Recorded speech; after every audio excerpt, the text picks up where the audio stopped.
raise your right hand. You do solemnly swear or affirm that the testimony you're about to give will be the truth, the whole truth, and nothing but the truth. I do. Thank you. Please have a seat.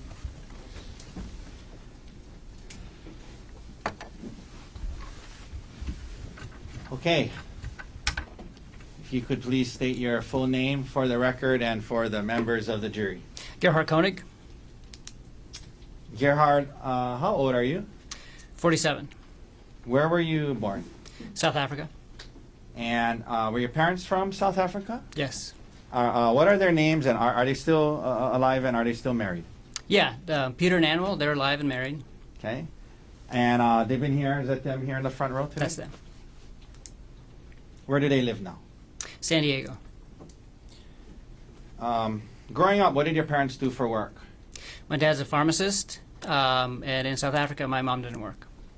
How long did you live in South Africa, or maybe a better way to ask that is, how old were you when you moved from South Africa? I was 14.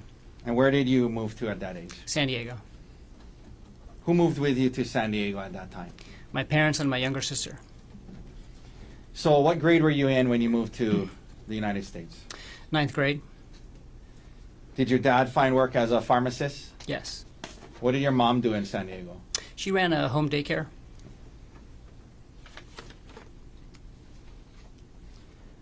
Siblings? Yes, 2 older brothers and a younger sister. What year and what high school did you go to, and what year did you graduate? I went to Rancho Bernardo High School, and I graduated in 1996. By the way, was growing up in South Africa, was English your first language? No, What was? Afrikaans. Okay. After graduating from high school, did you go to college? I did. And where'd you go? UC San Diego, What did you major in? bioengineering. Now, the jury has heard about how later in life you married Arielle Konig. Was that your first marriage? No, Okay. Were you married before that? I was, yeah. And to who? Jesse Patella Ray. Okay. How old were you when you and Jesse got together? 16 or 17, 11th grade in high school. And then how old were you when the two of you got married? 20.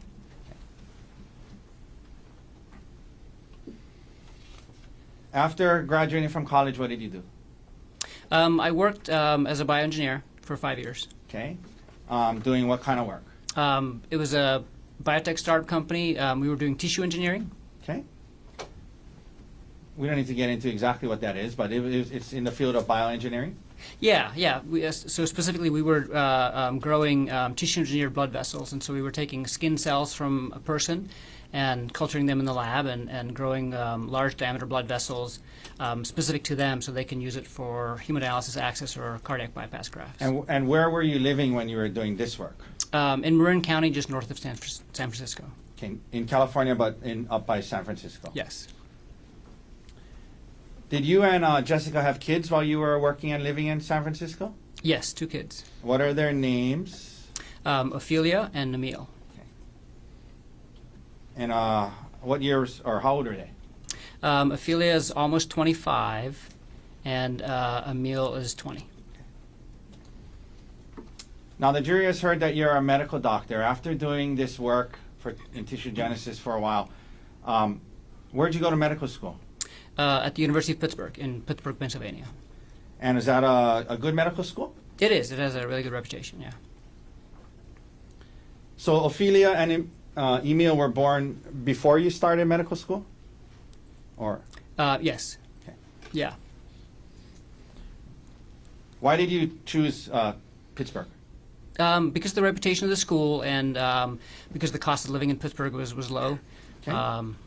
And you had yeah. the 2 young kids. The two young kids, and I wasn't going to make any money, and it was a great place to go to school. Did you graduate from medical school in 4 years? Yes. What year did you graduate from medical school?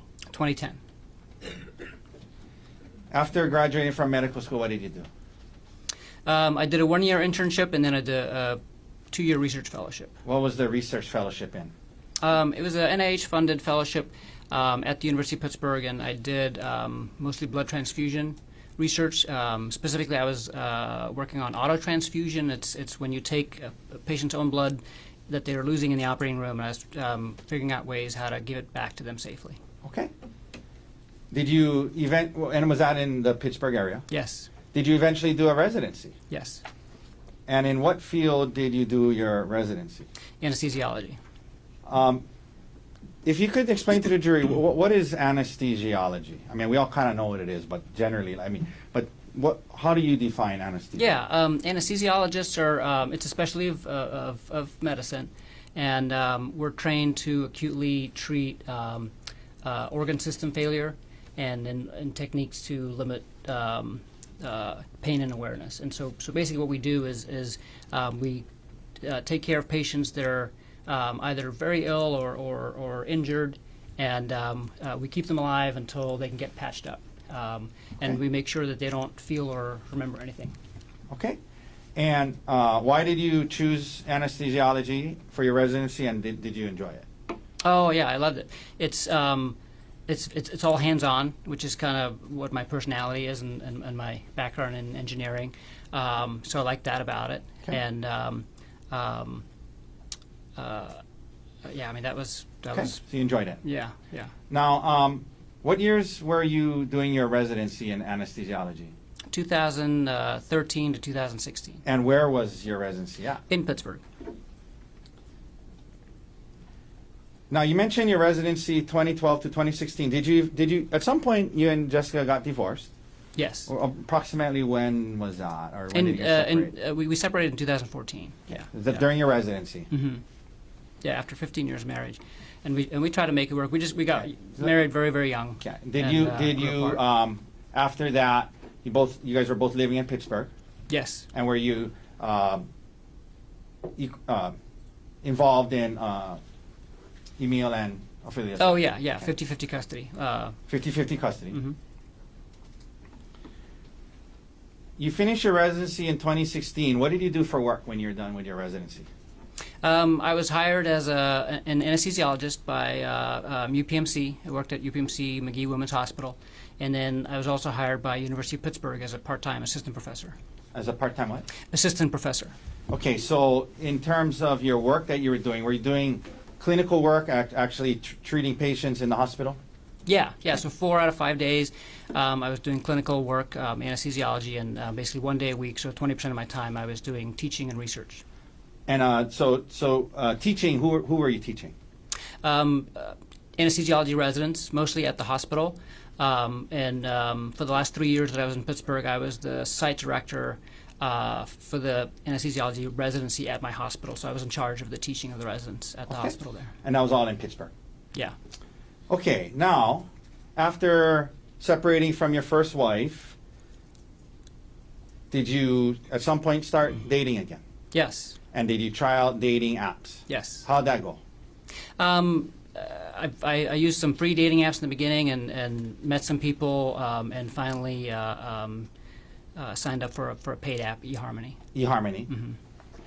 And after you signed up for eHarmony, is that how you met Arielle? Yeah, she actually found me on there, and we connected on there and chatted on there for a little while. And I think we connected in February of 2016, and then we met in the bar at the end of March 2016. Your first time you met her, first date-ish, what you want to call it, was at a bar? Yes. In Pittsburgh? Mm-hmm.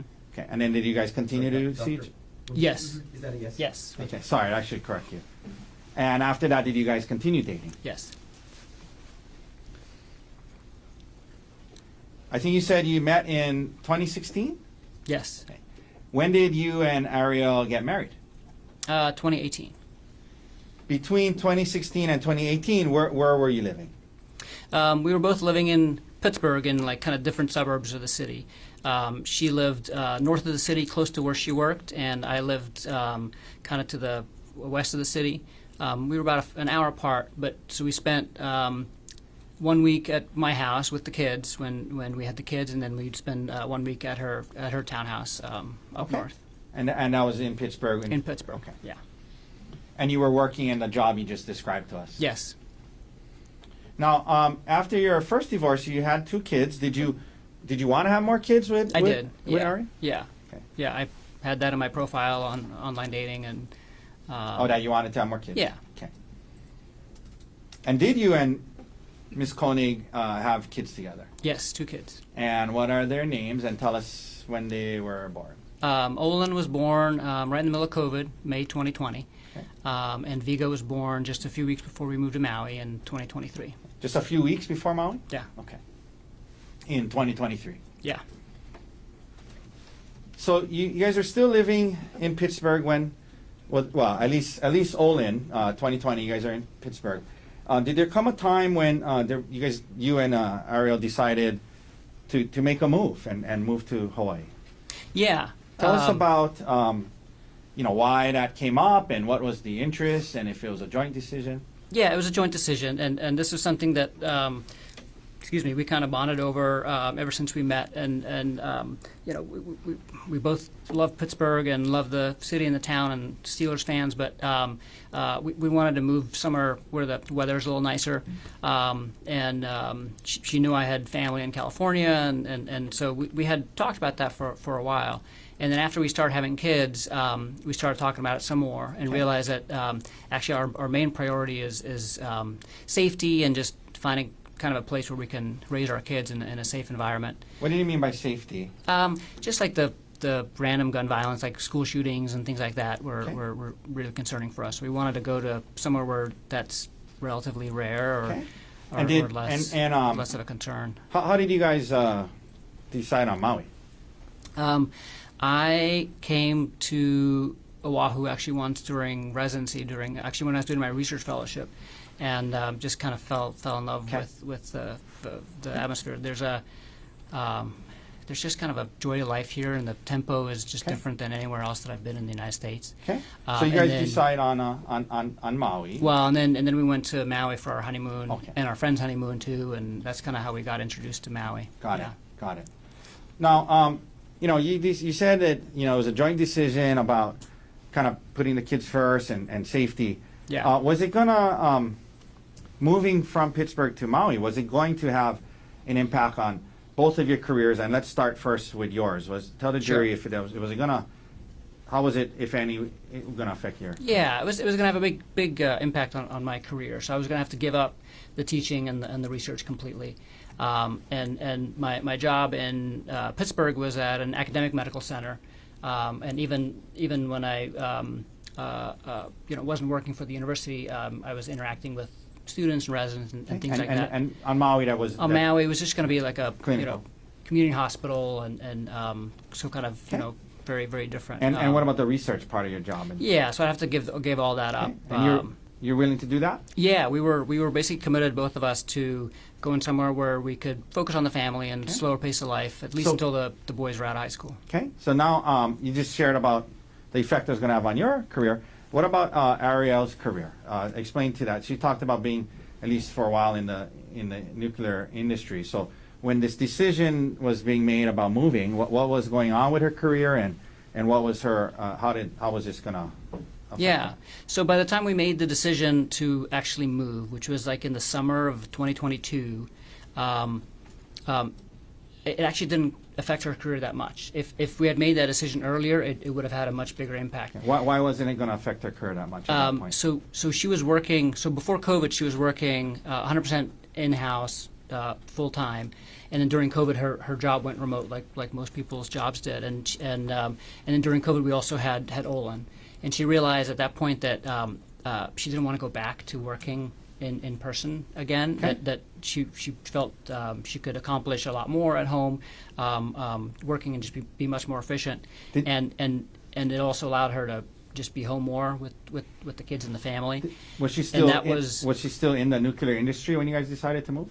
No. So and then she actually quit her job a few months before we started talking seriously about moving. Okay. And she was applying to jobs at software companies and other industries and nuclear as well. And then we decided to move, and so this was all kind of happening at the same time. Okay. And was she able to get this job? She talked about a TerraPower that allowed her to work virtually? Yes. And so she was actually hired, I think, like as I was interviewing in Maui, she got hired at TerraPower. So she started her job at TerraPower while we were still in Pittsburgh. Okay. But they were going to allow her to... And then after the move, yes. So she got a fully remote job based out of Pittsburgh for this company that's based in Seattle. And then we moved to Maui, and then she kept working for the same company. Okay. I want to ask you, Emil. So Yes. Ophelia is older than Emil? Yeah. Okay. So, but when you guys start thinking about moving, how old was Emil, and how did that factor into the timing of when you were going to move, and Yeah. and if? So Emil is actually the reason we moved when we did. Okay. So, Explain that. Explain that. Yeah. So Ari and I had talked for a while about moving out of Pittsburgh, and the trigger was going to be when Emil graduated high school. You guys are waiting. You guys are going to wait till he graduated. Yeah, because we didn't want to leave Okay. him, and we didn't want to ask his mom to, if we could take him. So what happened? He basically talked us into letting him ask his mom, and because he's like, if you guys are going to go somewhere sunny after high school, I want to go with you, and I want to go before high school is over because I want to move somewhere earlier so I can make friends and kind of get connected to the community. And I said, I don't think your mom's going to let you leave. And he said, let me just talk to her. And after months of that, I said, okay, if you want to ask her, you can. And he asked her, and she actually said yes. And Okay. so that triggered us to kind of say, oh shoot, now we can move now. We can move earlier. And so Let me ask you about that. So at this point, Emil was about what age? 15. Okay. Yeah. And so, you talked about how you were married and while he was growing up, and then how old was he roughly when you guys got divorced, you and his mom, roughly?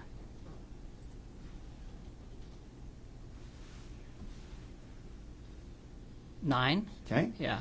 And so from when he was born till 9, you obviously very active in his life. Is that right? Yes. And then after that, you had him every other week. Is that right? Yes. Yes. Okay. Yes. And then come a time now he's 16, and he's actually asking if he can go to Maui with you. Is Yeah. that right? Yeah. Okay. Yeah. No, we've had a really good Okay. relationship. And so that kind of made the timeline where you guys could go sooner. Is that right? Yes. And what about Ophelia? By the time you guys were moving, was she already over 18? Yeah, she was over, and she had moved out of the house already, and Okay. so yeah, she didn't come to Maui with us. Okay. Now, so when you first moved here, did Emil then finish high school on Maui? Yes, Maui High. We heard about how Miss Konig's parents, or Ariel's parents, also moved to Maui. How did that happen? Yeah, no, they that was really nice actually, how it worked out. But because we didn't have any family here, Okay. and two young boys. But when we told them we're moving to Maui from Pittsburgh, and they were living in Florida at the time, they said that that's too far, and they actually decided away from you guys. Yeah, and so they decided they're going to move to California because they didn't want to move to Hawaii, but they had never been to Hawaii, and so they had this trip planned where they were going to go look at a few different places in California, and we convinced them to come to Hawaii too for a few days, Okay. just to basically, visit with us. Yeah. We're trying to see if they like it. We just told them, just come visit with us, and we'll show you where we're going to live. Yeah. This was right before we actually moved, and Did they like it? in less than 24 hours, they were like, "We're coming here." Yeah, And that was okay with you? Yeah, it was great because they ended up buying a house just down the street from our house, and we see them, we would see them all the time, and they're a big help with the kids, and it was just nice to have family on the island. So you, when did you guys move then to Maui? So I had to give 6 months notice at my job, so I got a job offer in like August of 2022, but we didn't end up moving until end of February of 2023. Okay. And your job offer on Maui was what? It was so the group's called TMG, and we're the only anesthesiology group on the island. It's a private practice group, So you applied with them, yeah, and they hired you. yes. So I know this is a big question, but I'm going to ask you to kind of just maybe summarize. You get here to Maui, March 2023. You got these two young kids. Your son's here. Your in-laws are here.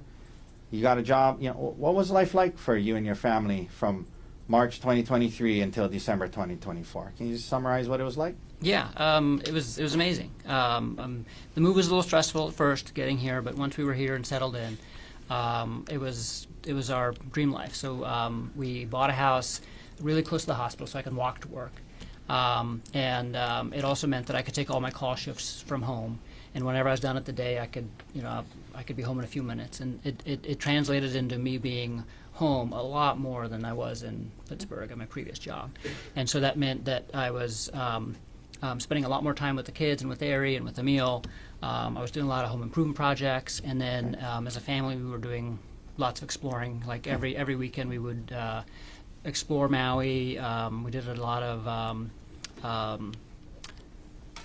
beach activities. We went to the beach almost every weekend, snorkeling, surfing, paddleboarding, hiking. Okay, so it was a good life. Yeah, we made a bunch of friends through my work and through Olin's preschool, some of his friends and friends' parents, and we were getting settled in. Yeah, and let me ask you, Ariel, when you testified, when the detective asked her about how the marriage was before December 2024, she said it was a good marriage. Do you agree with that? I thought it was a great marriage, yeah. Okay. I totally agree.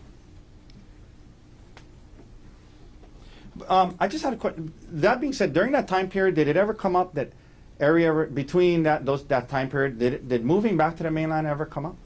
It did. So her job, and when she was first hired by Terra Power, they had asked her to move to Seattle, and they said, "Hey, would you move to Seattle?" And she said no. Okay. And then a few times they had kind of asked her again to, if she would consider that. Okay. And our plan was always to at least stay in Maui until the kids graduate high school, and then we can kind of focus on our careers again and let the career drive the decisions. Now, I was asking a little bit about your marriage during that time period, and this came up with Ariel. In your marriage back then, who handled the financial affairs more so, like, taxes, life insurance, finances between the two of you? I did. Okay. And why was that so? I'm a very meticulous kind of person that keeps track of everything, and so it's just kind of more naturally in my, Yeah. Pretty organized. Yeah. Did you have, like computer files with different, insurance, taxes, yeah. all that stuff? And all of our things were joint. We didn't have any separate anything, and so I ended up taking care of most of those things. And those computer files, and they were all in a shared drive that we shared, and so she had access to everything, and she contributed and as well. But Okay. I took care of most of it. Okay. And you would kind of from time to time look into the files or update the files, or Oh, all the time. okay, Yeah. all the time. Yeah. Okay. Now, you just described a great life and great marriage. Did there come a time in 2024, Gerhardt, when that changed? Yes. First of all, in 2024, at some point, well, let me ask you this preliminarily. Did Ariel have to travel for work? She did. Yeah. Okay, and that's because she was working virtually? Yeah. Just like three or four times a year. Okay. Did there come a time in 2024 when Ariel traveled to South Africa for work? Yes. Do you remember when that was roughly? At the end of August of 2024. And who was she going with, to your knowledge, at the time? It was a pretty important trip for her because it was just the CEO of the company, another man that was high up in the company called Jeff Miller, and herself. Okay.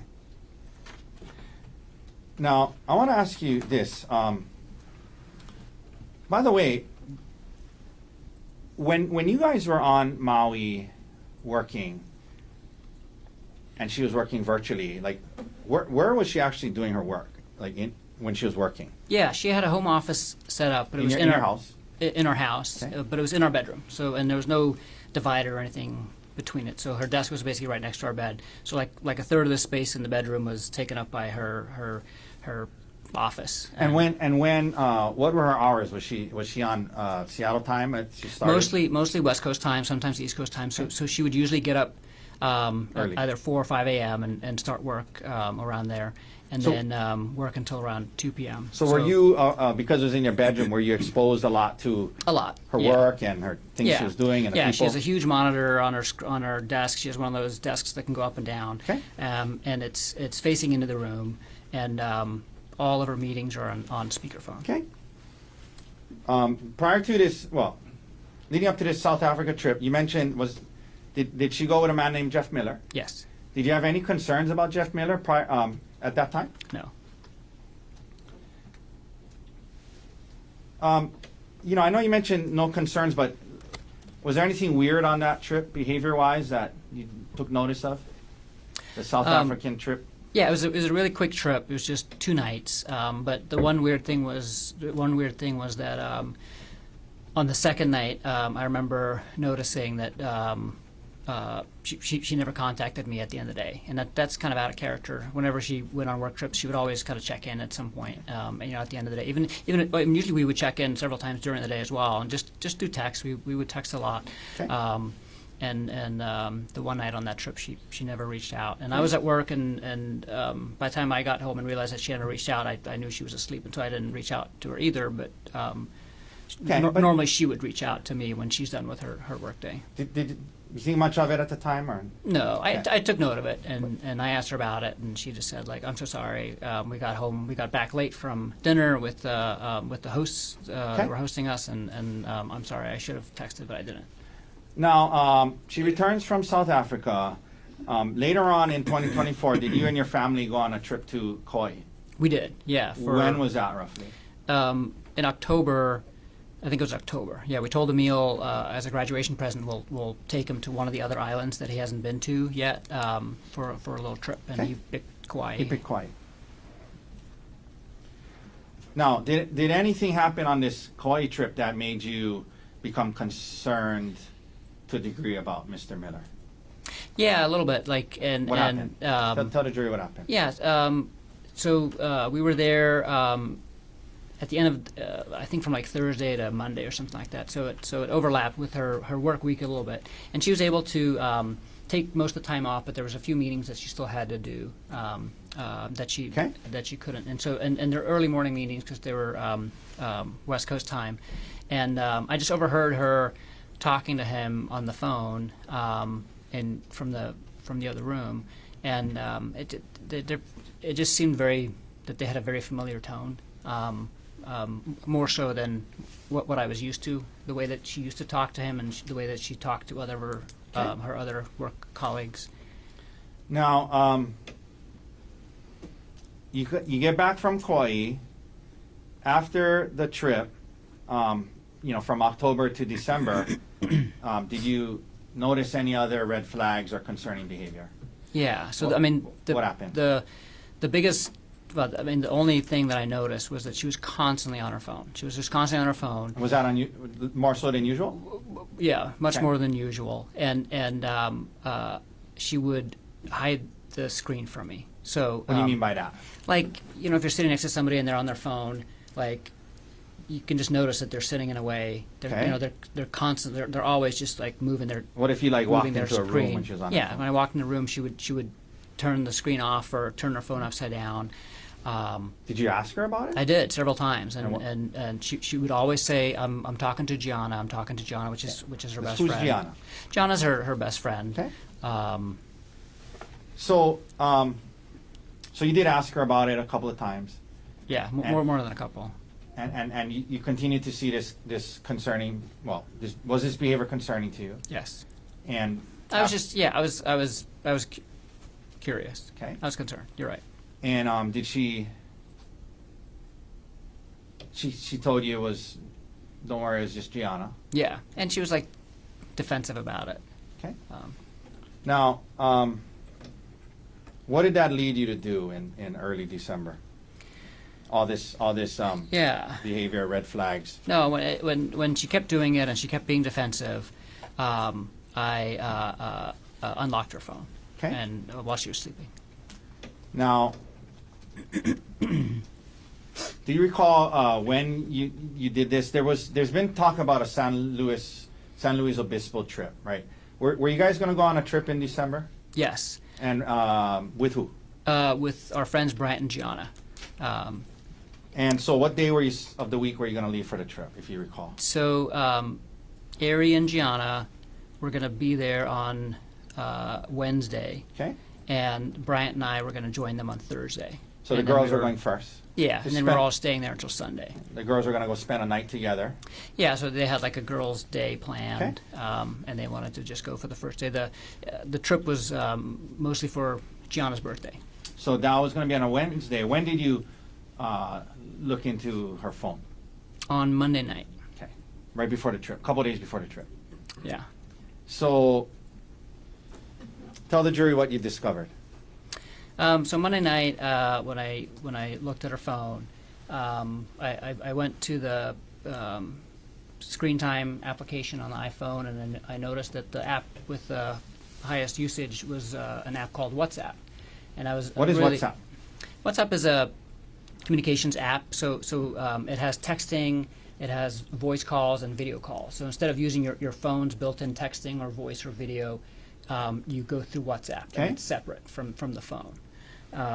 So then once you saw that? Yeah, so then Well, first of all, I mean, was that surprising to it you? was. I had not seen her on WhatsApp at all over the Okay. previous months, and so I was very surprised about that. And then I also saw that she had turned off all the notifications for WhatsApp, so she had everything silenced for Okay. WhatsApp. And it wasn't like on the main screen; it was like a couple pages over in a folder, so it was kind of hidden.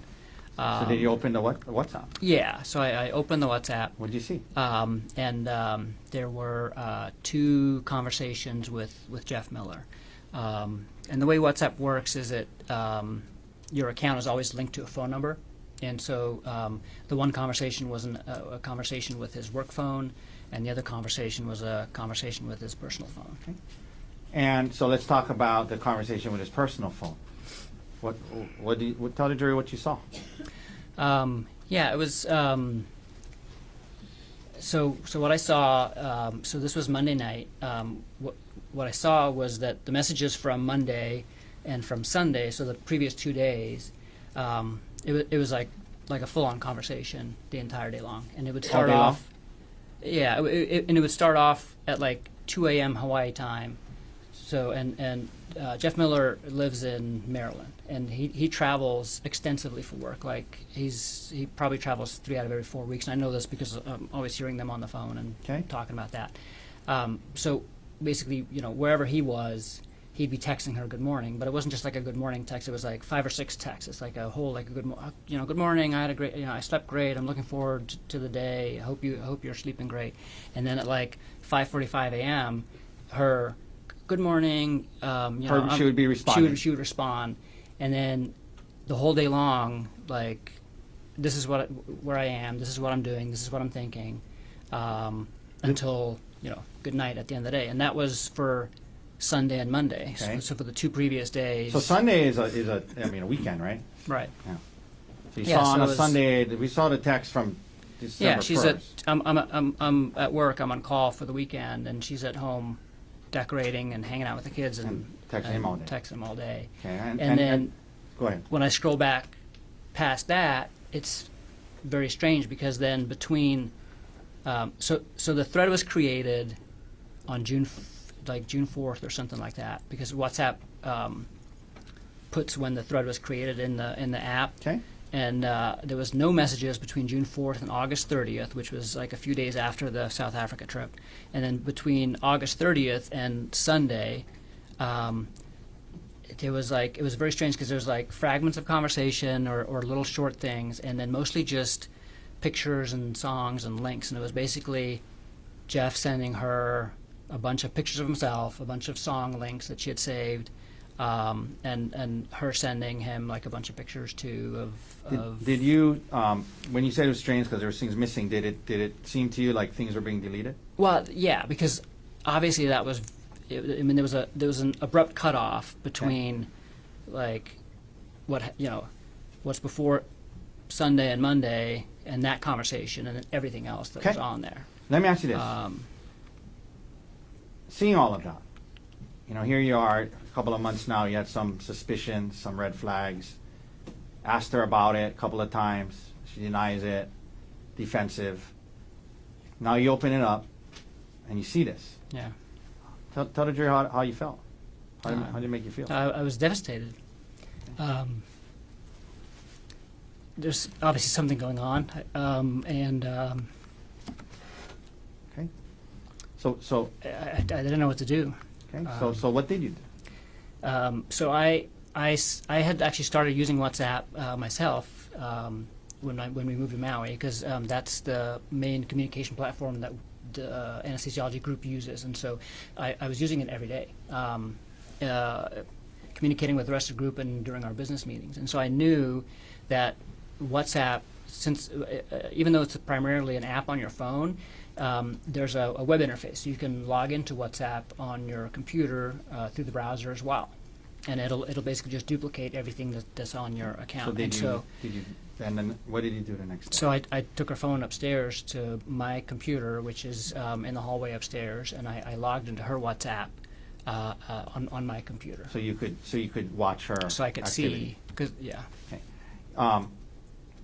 You mentioned being devastated. I mean, prior to this, did you have any, aside from we talked about the red flags, but marriage-wise, I mean, everything seemed okay? Everything seemed fabulous. We were. Okay. We were very happy together.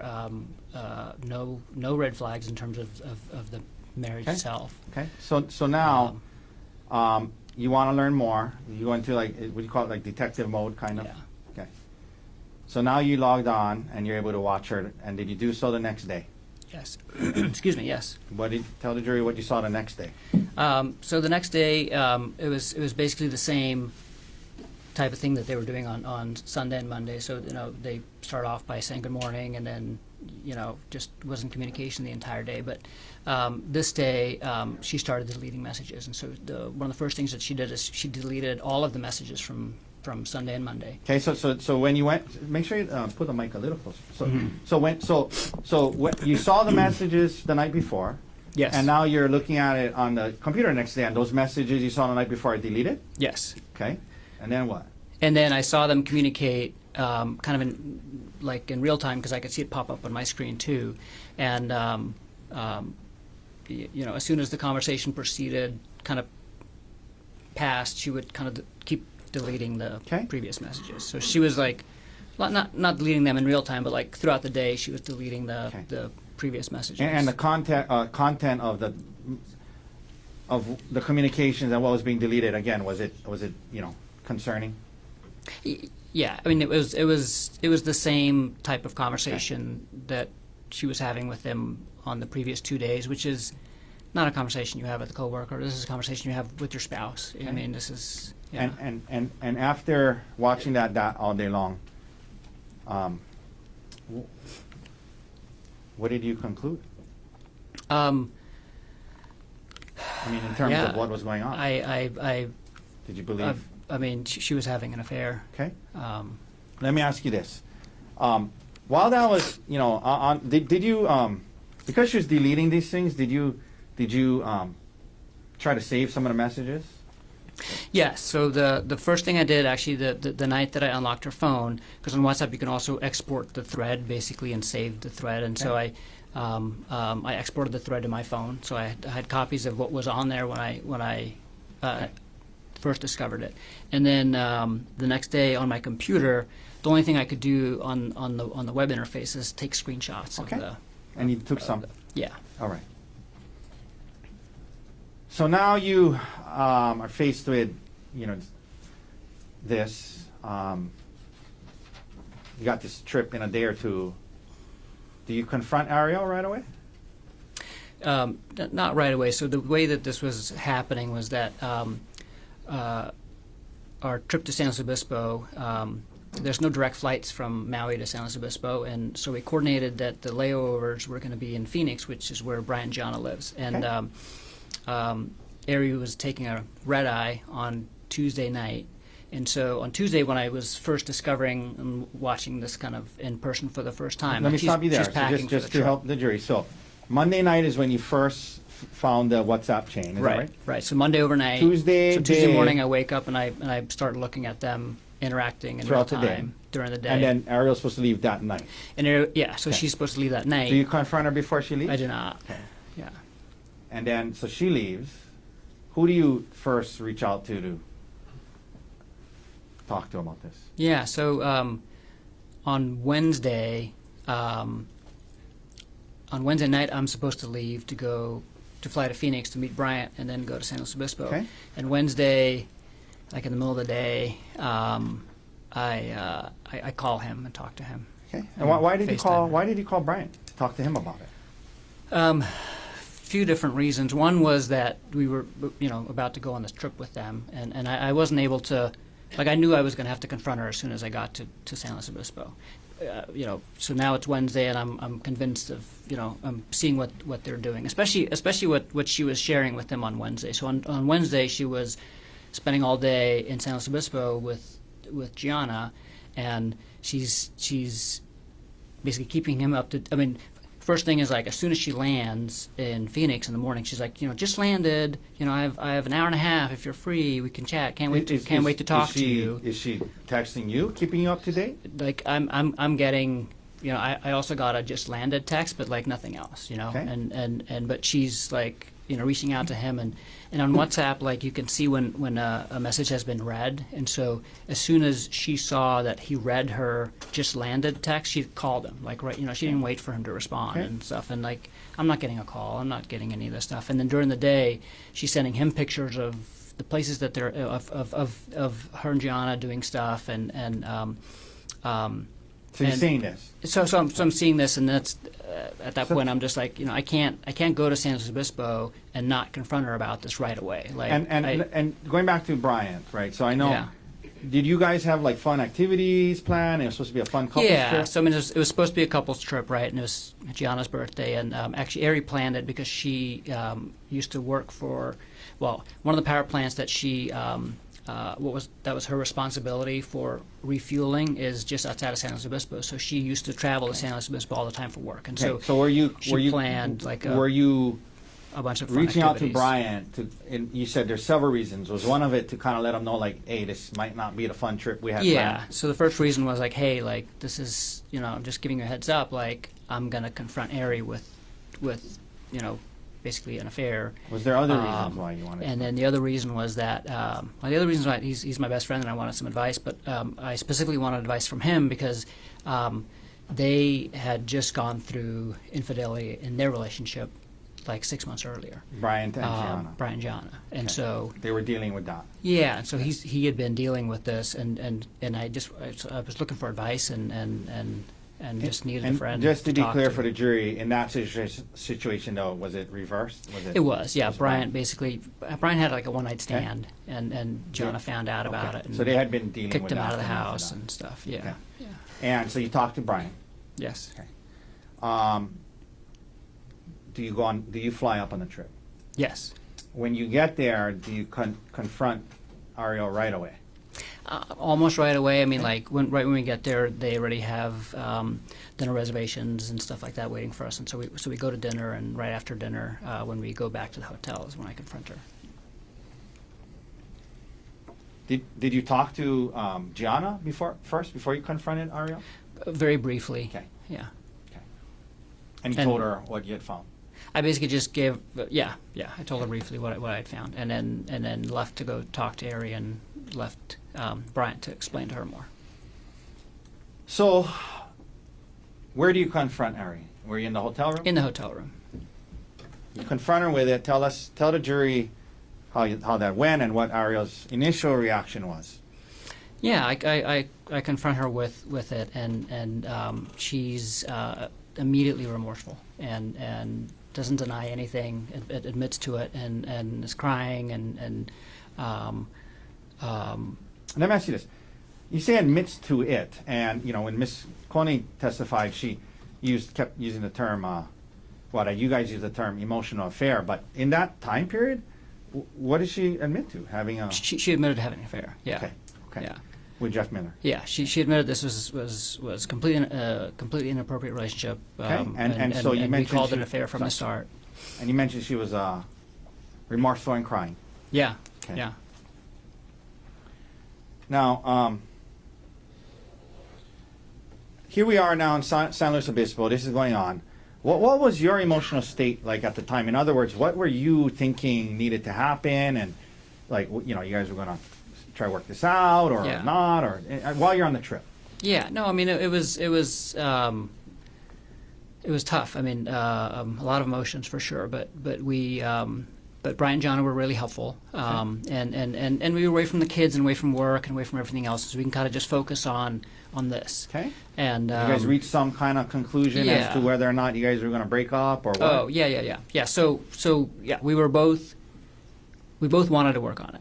We both, well, she basically said, like, I'm so sorry, I can't believe I did this, and I'll do anything it takes to heal our marriage. Okay. And you know, you and our kids are more important than anything to me, and you know, I'll do whatever it takes. And we start talking to Brian and Jana, and they kind of help us talk about some things, and we figure out, you know, what the next steps are going to be. Now, during the trip in San Luis Obispo, did the topic of her possibly moving out come up? Yes. And- yeah, and- that was one of the big conversations we had. And did you guys settle in on, okay, she's not going to move out just right now, we're going to try? Yeah, so I preferred for her to move out. Do you mean like break up? No, we were both committed to working on the marriage, but and this is what Brian and Jana did too. So Brian ended up living in a hotel for like 3 months, and it helped them just focus on the affair and healing from the affair, and then they kind of moved back and kind of, you know, started working on everything else, and I felt that was, you know, an ideal solution. Did she want to do that? Well, both of us, we decided together not to do that, and because we had, you know, the two big complicating issues for us was one, our two little boys. So we at the time they were like 1.5 and 4. So at this time when she was having this relationship with Mr. Miller, how old were the boys? 1.5 and 4. Okay. And you're saying, obviously, if she moved out, it would have been traumatic on them. Yeah, so we didn't want. Okay. So it's okay. You guys decide to not do that then. Yeah, we didn't want them harmed. Okay. But but let me ask you this: in order for her to not move out, to avoid that harm. Sorry. May I approach Anna? thank you. Excuse me 1 second.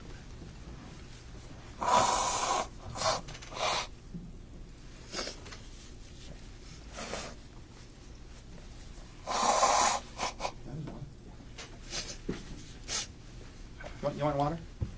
Yes, please.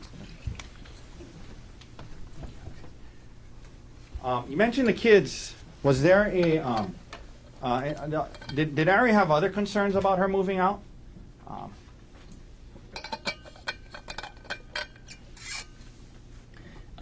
Yeah, and the other concern, and again, this was a joint decision, is that we wanted to protect her reputation with family and friends, and so Bryant was able to move out, and really nobody else knew. It was just Ari and I actually that knew, and that was it. So in other words, if Ari moved out on Maui, you talked about you guys had formed a pretty good, close group of friends. Her parents.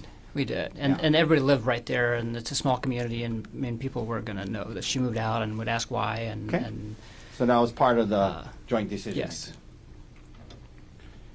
So you guys are up there, San Luis Obispo, decide that we're going to try. It's not going to move out.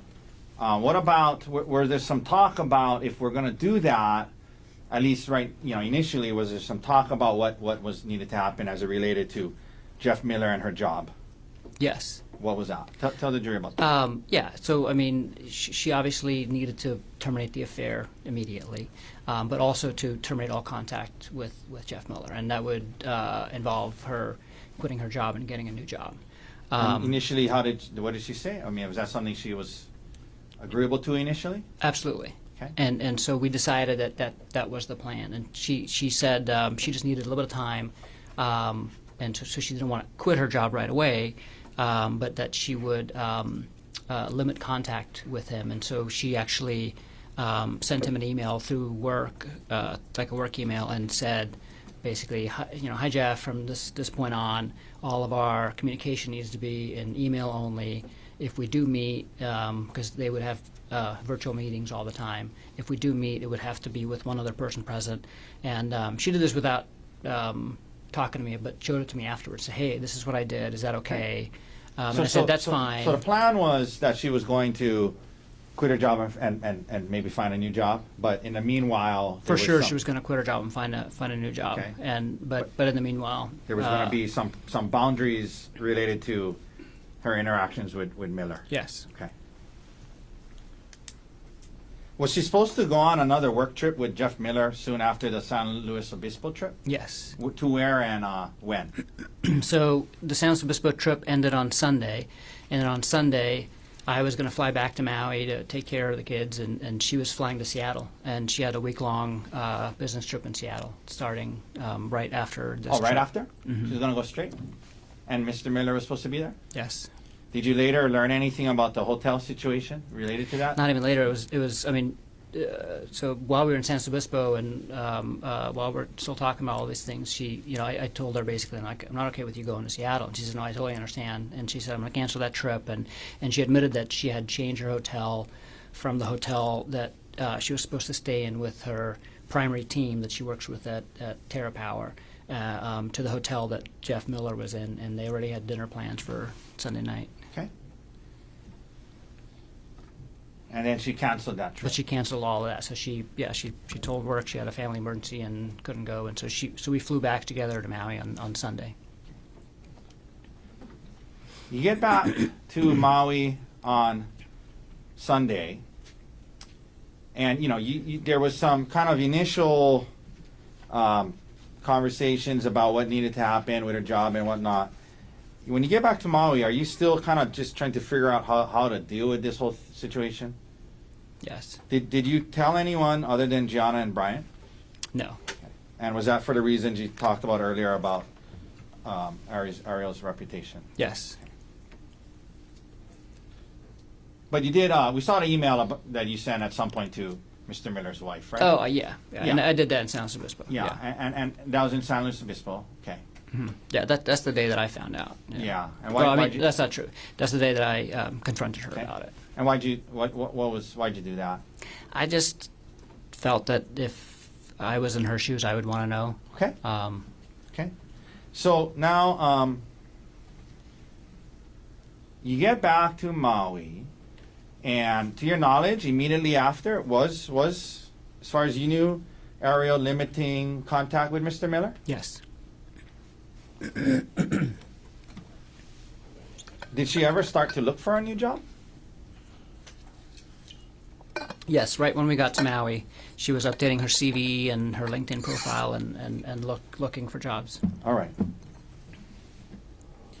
At some point, did you start listening to some audiobooks and trying to get some advice about how to heal from this? Yes. And what did you learn from those books about what, was necessary if you guys were going to even have a chance at this? Yeah.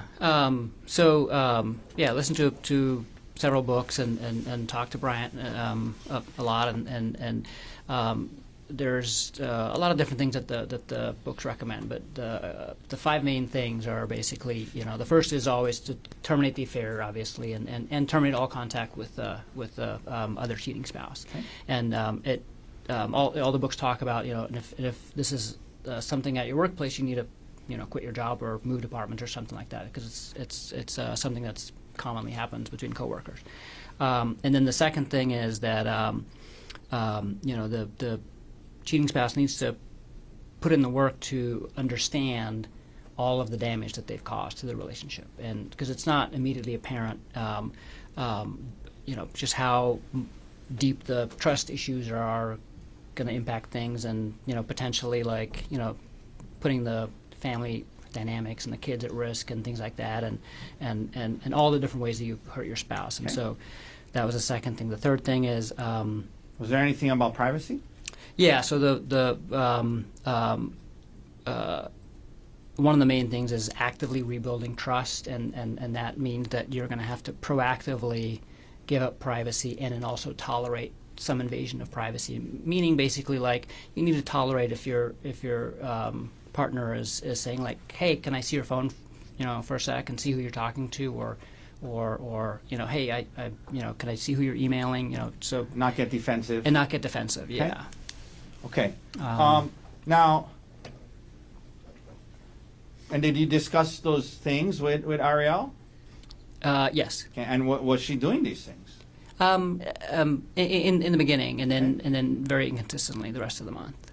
Very what? Very inconsistently the rest of the month. So she was kind of initially willing to do some of these things, but then seemed to become unwilling.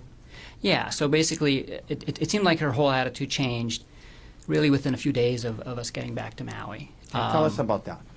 She started minimizing the affair and trying to say that it wasn't like a big deal, and she started blaming me for the affair and just saying like, well, you caused some of these things, and some of the Okay.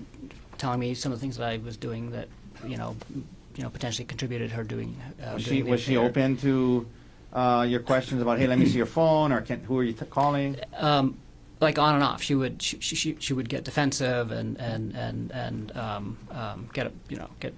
get irritated at me, basically asking those things. So when she was kind of now backing off of some of the things you guys initially had agreed to, did that cause you to kind of go into detective mode again and look into, try to obtain more information about the extent of her relationship?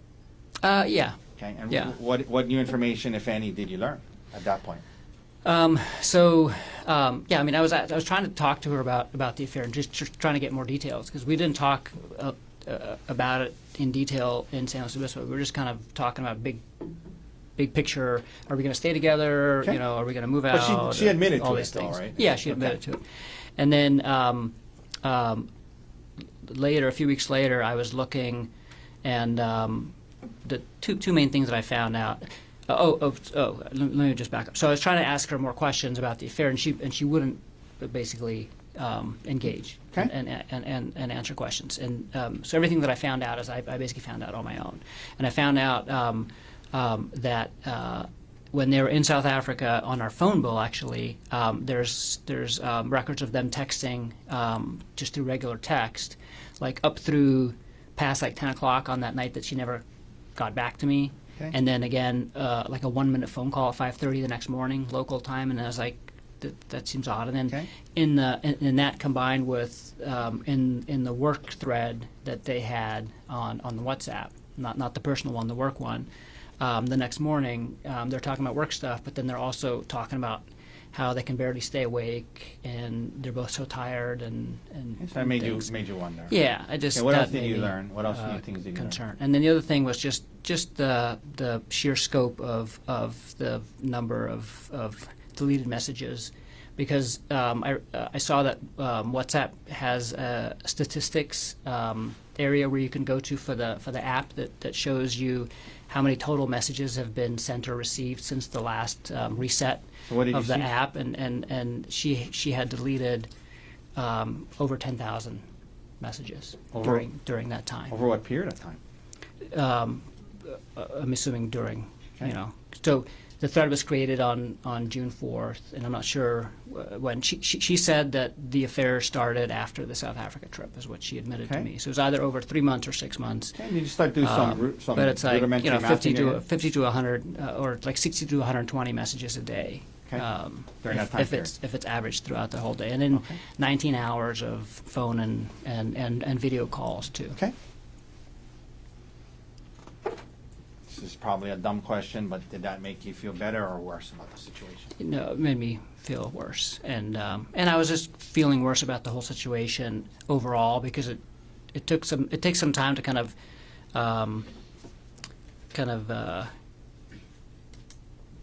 process all the emotions involved with it and realize all the implications of this. Yeah. Let me So ask you this. I was getting worse The- definitely in December. The new information that you discovered, did you discuss it with her or try to? I tried. And how did that go? She really wouldn't engage about anything with the affair. She kept saying like, "Stop asking me questions. You're it feels like you're asking me 21 questions, like, things like that." after this new information, and now it's kind of seems like it's regressing her attitude. Did you ever ask her to move out in December again? I did. Yeah. Tell us how many times 2 times. and what happened. So the first time was around the middle of the month, I just told her, like, you're not doing what you said you were going to do, which is to take accountability for your actions and to basically do whatever it takes to heal the marriage. At that point in time, she became very apologetic and said, "I'm so sorry. Like, you're right. Like, Okay. I'll do all those things." But there- again, that didn't last, and so. Was there a then second time? The second time was, and I remember the date because we had our first couples therapy session was scheduled for December 27th, and December 26th we got into a big argument about the same thing, and I ended up sleeping on the couch that night, and Did you ask her to move out? yeah, so I asked her to move out, and I ended up sleeping on the couch that night. Okay. And again, okay, so Yeah. so when you would bring up moving out, then she would say, "Okay, I'm sorry," and then she would say she would recommit. On the 26th, nothing was resolved that Okay. night. We just kind of got in a big argument, and I left and went to go sleep on the couch. Now, were you having? I mean, again, probably a dumb question, but were you having a hard time with all of this? Yes. Did you? Could we pull up State's Exhibit S-105? That's in evidence, please, Mr. Dirks. Did you turn to any sources to try and help yourself? Get some advice, get some healing. We talked about the audiobooks. There was this exhibit about Reddit as one after infidelity. What is that about? Were you looking at this? And tell the jury why, if you were. Yeah, no, it's just a thread about people that are struggling with finding out their spouses had cheated, basically, Okay. and advice and also just kind of sharing stories so you feel like you're not alone. Were you trying to get to a point where you could feel okay? Gerhardt? Yes. Okay. Yes. Was that what you're trying to do? Yes. Okay. In other words, you didn't rush straight to get out of here. I don't want to see you again. Kick you out of the house. No, not at all. Okay. No. But it was hard. Was it hard? It was extremely hard, and But you were the audiobooks, Reddit. You were trying to get to a good place. Is that right? yes. Okay, we can take that down. By the way, there was this mention about the word Darvo the other day by Yes. Inuma. What is? I mean, Did it come up on the Reddit thread? It did. And what is that about? And I don't remember the acronym, but basically it was I came across it, and it's basically something that quite often happens. And so basically, the person that got caught having the affair, sometimes in the weeks after, they would try to turn the tide. So they would try to kind of take the spotlight off of them and move it to the other person, and basically say, like, "Wow, but but you did this and this," Okay. And so it's I think he said a fairly something like- common thing that Yeah. people try to do to just try to Become deflect. defensive. Yeah. I think it was like attack. I forget what, but basically, there was actually a term for it. Yeah. And from what you read, it's when the person who did the cheating tries to deflect and kind of turn it back on you. Exactly. Did that resonate with you when you learned about that Yes. term, Darvo? Yes. And why was that? Because that's what she was doing. Like, Okay. so throughout December, it just felt like she was, minimizing what she had done, and then she started bringing up all these things about our relationship, other things. Okay, and I'm going to get to that. The audiobooks, can we pull up Exhibit D 126, please? Did you both listen to an audiobook called How to Help My Spouse Heal from My Affair? Or How to Help Your Spouse yes. Heal from Your Affair? See that? Yes. And these are text messages between... I'm sorry, what exhibit is this? Sorry. D 126. I believe it's in evidence. It is not. It is... Not. 1 second. Take it down. I apologize. So I did ask her about it. There was text messages between the two of you guys about an audiobook called How to Help My Spouse Heal from My Affair, correct? Yes. And is that something that a audiobook you both listened to in your efforts to try and get to a better place. Yes. Okay. I know I listened to it, and she told me she did. Now, you heard her testify that she told the detective that her interactions with Mr. Miller were some flirty texts. From what you saw back then and discovered, was that an accurate description of the extent of her relationship with Mr. Miller? Not at all. Proper impeachment. And No, overruled. prior inconsistent. Understand. Overruled. Let me ask that again. You had conversations with Ariel where she admitted to the affair, yes? Yes. You saw the communications that she had with Mr. Miller, correct? Yes. There was all this stuff you just talked about. You heard her say that when the detective asked her about it, she said there was no affair and she described it as flirty texts. From everything that you learned about this situation, was that an accurate description of what was going on between her and Mr. Miller? No. Objection calls for opinion. Sustained. That's answer stricken. Isn't that? I'm sorry, I apologize. That's not the same question I asked a second ago? No. Okay, let me think of what that last question was then. From what you, let me ask you this.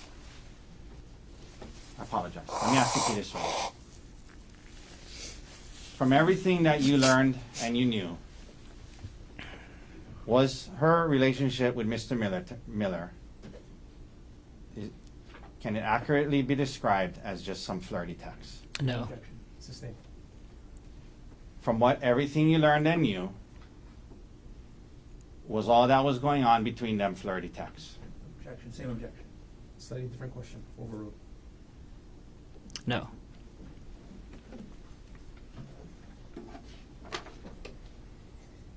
Ms. Watake, whenever there's a convenient break, we'll take our I think we're almost to a good place. You just let me know. Yeah, maybe 5-10 more minutes. Okay, if everyone's okay with that. Anybody okay? Okay. You know, we just talked about the audiobooks. Did she also admit in text messages to you that she had an affair? Yes. Okay.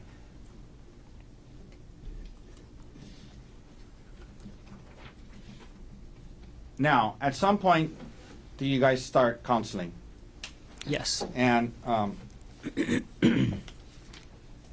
what did you want counseling to be about? About the affair. Okay. And what did counseling turn into?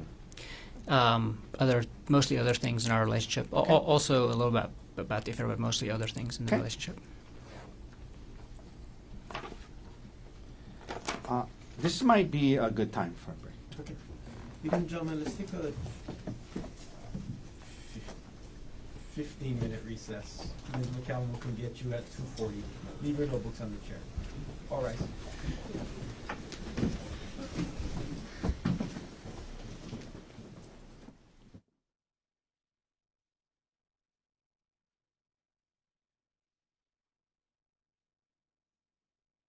You and Ariel were kind of reading to get, bouncing off each other, learning from.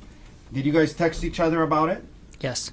And can you just look through this text and look through this document and let me know, is that a fair and accurate depiction of the text messages you guys are having back then related to some of the audiobooks you were listening to?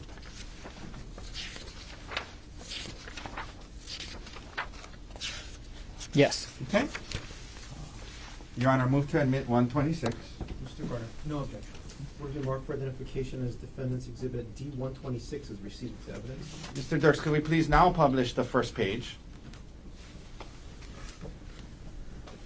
So if we can blow up this top part here, how to help this one here, Mr. Dirks, please? Yeah. So one of the books that she was willing to listen to was called How to Help Your Spouse Heal from Your Affair, yes? Yes. All right, we can take that down. I was asking you about if she admitted to you in text message about a secret affair. May I approach with 125? Huh? Yeah, there. May I approach her? Yes. Okay. I want you to just quickly thumb through that and take a quick look at it.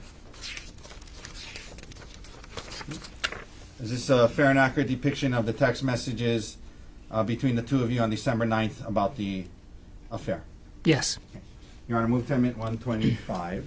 Mr. Garner, No objection. what has been marked for identification as defendant's exhibit D-125 is received into evidence. Can we, Mr. Dirks, publish it starting on the second page for now? Okay, can we blow up the top part? Just that first message, okay? So this, Gerhardt, was this a message that you sent her? Yes. You engaged and continued an elaborate secret affair instead of coming to me and asking to work on our relationship. And can we take that down? And then at the bottom there, Mr. Durst, can we blow up the response? And did she respond to you? If anything, I learned how stupid it was this time and know how to make sure it doesn't happen again. Is that what she texted you back? Yes. Okay, we can take that down. Now, Gerhardt, you mentioned starting counseling and how it was kind of, about the affair, but kind of turned out to be more about other things in your relationship. There was evidence the other day about this recording device. Did you purchase this audio recording device? I did. And why did you do it? So, what was going on? Some of what was going on in December, and it kind of came to a head on that morning, right before our first counseling session. Okay. Is that she said that, basically she's so upset about other things going on in the relationship that she wasn't sure if she wanted to stay with me, and that. And then she kind of blurted out that Gianna thinks I'm a monster, and she had talked to her mom, and her mom also agrees that this isn't a big And then deal. what And happened? so I was really concerned and suspicious that she was basically lying to them and telling them a completely different version of what was going on in our relationship, and then also what the affair entailed. Okay. And so the audio device was what? So I was like, I have to catch her in a lie, basically. And so it was me like thinking like kind of like an engineer. How do I fix this? And I was like, I fix it by getting more evidence. And so so I bought that in the hopes of basically. So I was going to use it to record conversations that we would have, and then the two of us. And then if things weren't moving in the right direction, I can be like, listen, this is what you said. Listen, like this is what she's telling me, because if she's telling a different story to her mom Judy and to Gianna, then I could basically catch her in a lie. Did you end up actually using it? I tested it and figured out how to use it, and never actually used it for that purpose. We ended up not ever talking about the affair at home, and that was kind of one of the other things that she was able to do through therapy, is that we were not allowed to discuss the affair at home anymore. Okay. And back at that time, were you just your head was kind of just spinning, and were you just trying to figure out how to get through it? Yes. Okay.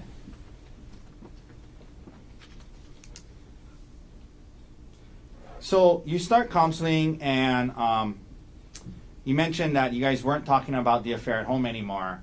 And were you talking about it much at counseling? A little bit. So the counselor that we went to on Maui, the first couples counselor, it was fantastic, and it was in-person counseling, and she really listened to us both, and made us both feel hopeful, because she basically said, like, this isn't the end of the world, everything that I'm hearing, and as long as you guys are both committed to making this work, like, this is, we're going to get to a better place at the end of this. And so it felt very, very hopeful in that sense. Okay. But the counseling sessions themselves were focused on other things, Okay. and then also on like general kind of relationship building things. All right. So heading in those now, first few months. in February, heading towards March. Overall, how after I guess they're in counseling for a little bit, and overall, how were things going?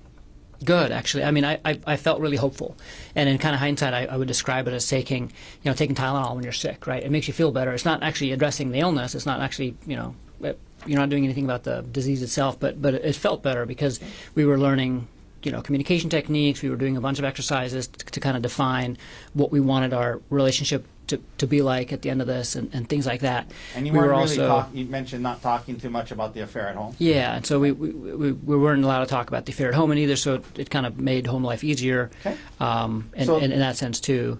Let me ask you this: heading into March, were you still committed to trying to make this work? Yes. Heading into March, were you still hoping that you guys could work through it? Yeah. So now we're into March, and as we've learned, Ariel's birthday is in March. The trip to Oahu, how did it come up? I have to schedule my vacation basically 1 year in advance. So we plan vacation as a group, and we have to cover a bunch of different sites and stuff. And so we have like a vacation lottery like a year in advance. And so I had the week off of her birthday already. Oh, you had scheduled from before? You'd scheduled your vacation around her birthday? Yes. Okay. And so I had the week off for her birthday. That's one of the weeks that I had gotten off, and I always do that. I try to get her birthday off and my birthday off and things like that. So I asked her, what do you want to do? And she said, well, we don't have to do anything, but I've never been to Oahu. I would like to go Oahu at some point. It doesn't have to be this trip, but Okay, let me stop you there. So the concept of going on a staycation to Oahu was first floated by who? by her. Okay. But to be fair, she said, but we don't need to do it. I don't know if it's the right Right. time. And what did you say in response to that? I said, there's no reason not to. I have the time off, and she could take the time off, and Did you think it would be a healthy thing for you guys to do, given everything you've just been through the last couple of months? yeah, I thought it was great. We had just been to California for a week with the kids, and that went really well. And so we had taken like a nice family trip, and it just seemed like it would be nice to take a couple's weekend away. Had you forgotten about the affair and Mr. Miller or anything like that? Not at all. Okay. But you were still hopeful and working towards a better place. Yes. And you thought the trip might be a good part of that. Yeah. Okay. So she brings it up. She says maybe it doesn't have to be now, but you say, no, let's do it. And do you start to plan the trip? Yeah, I do. What day were you guys going to get to Oahu? Sunday.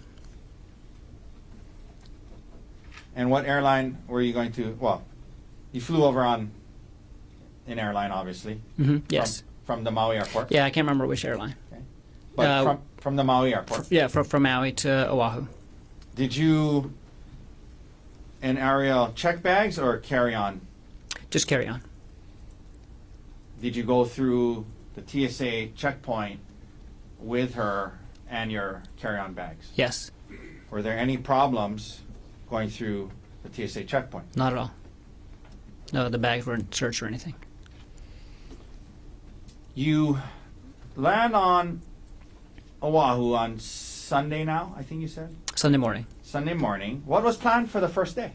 The first day, we were gonna do like a couples spa therapy, like a couples massage, at the hotel, Okay. and then just walk around Waikiki and shop and just kind of explore Waikiki. And was that what you guys did? Yes, And how'd it go? it went great. Yeah. 1 second, Your Honor. This is 172. Your Honor, may I approach with what's been marked as Defense Exhibit 172? Yes. Okay, I want to show you this. Gerhardt, you recognize that? Yes, What is that a photo of? it's a photo of us at the hotel. Okay, on the day, at the top it says March 23rd. Does this look like it was the day you guys got there? Yeah, this is right after we got there. Fair and accurate depiction of how you guys looked that day you got there? Yes. Your Honor, could I please move into evidence Defense 172? Mr. Barner, No objection. was it marked for identification as defendant's exhibit 172 is received into evidence? Could we please publish? Okay. Could we zoom in on the photo, Mr. Darks, please? Okay. So this is the day before March 24th, right? Yes. You guys had a good day? Yes? Yes. Okay. Did you plan this trip on Oahu to try and kill your wife? No. Were you trying to do something nice for her birthday? Yes. Okay. Okay, we can take that down.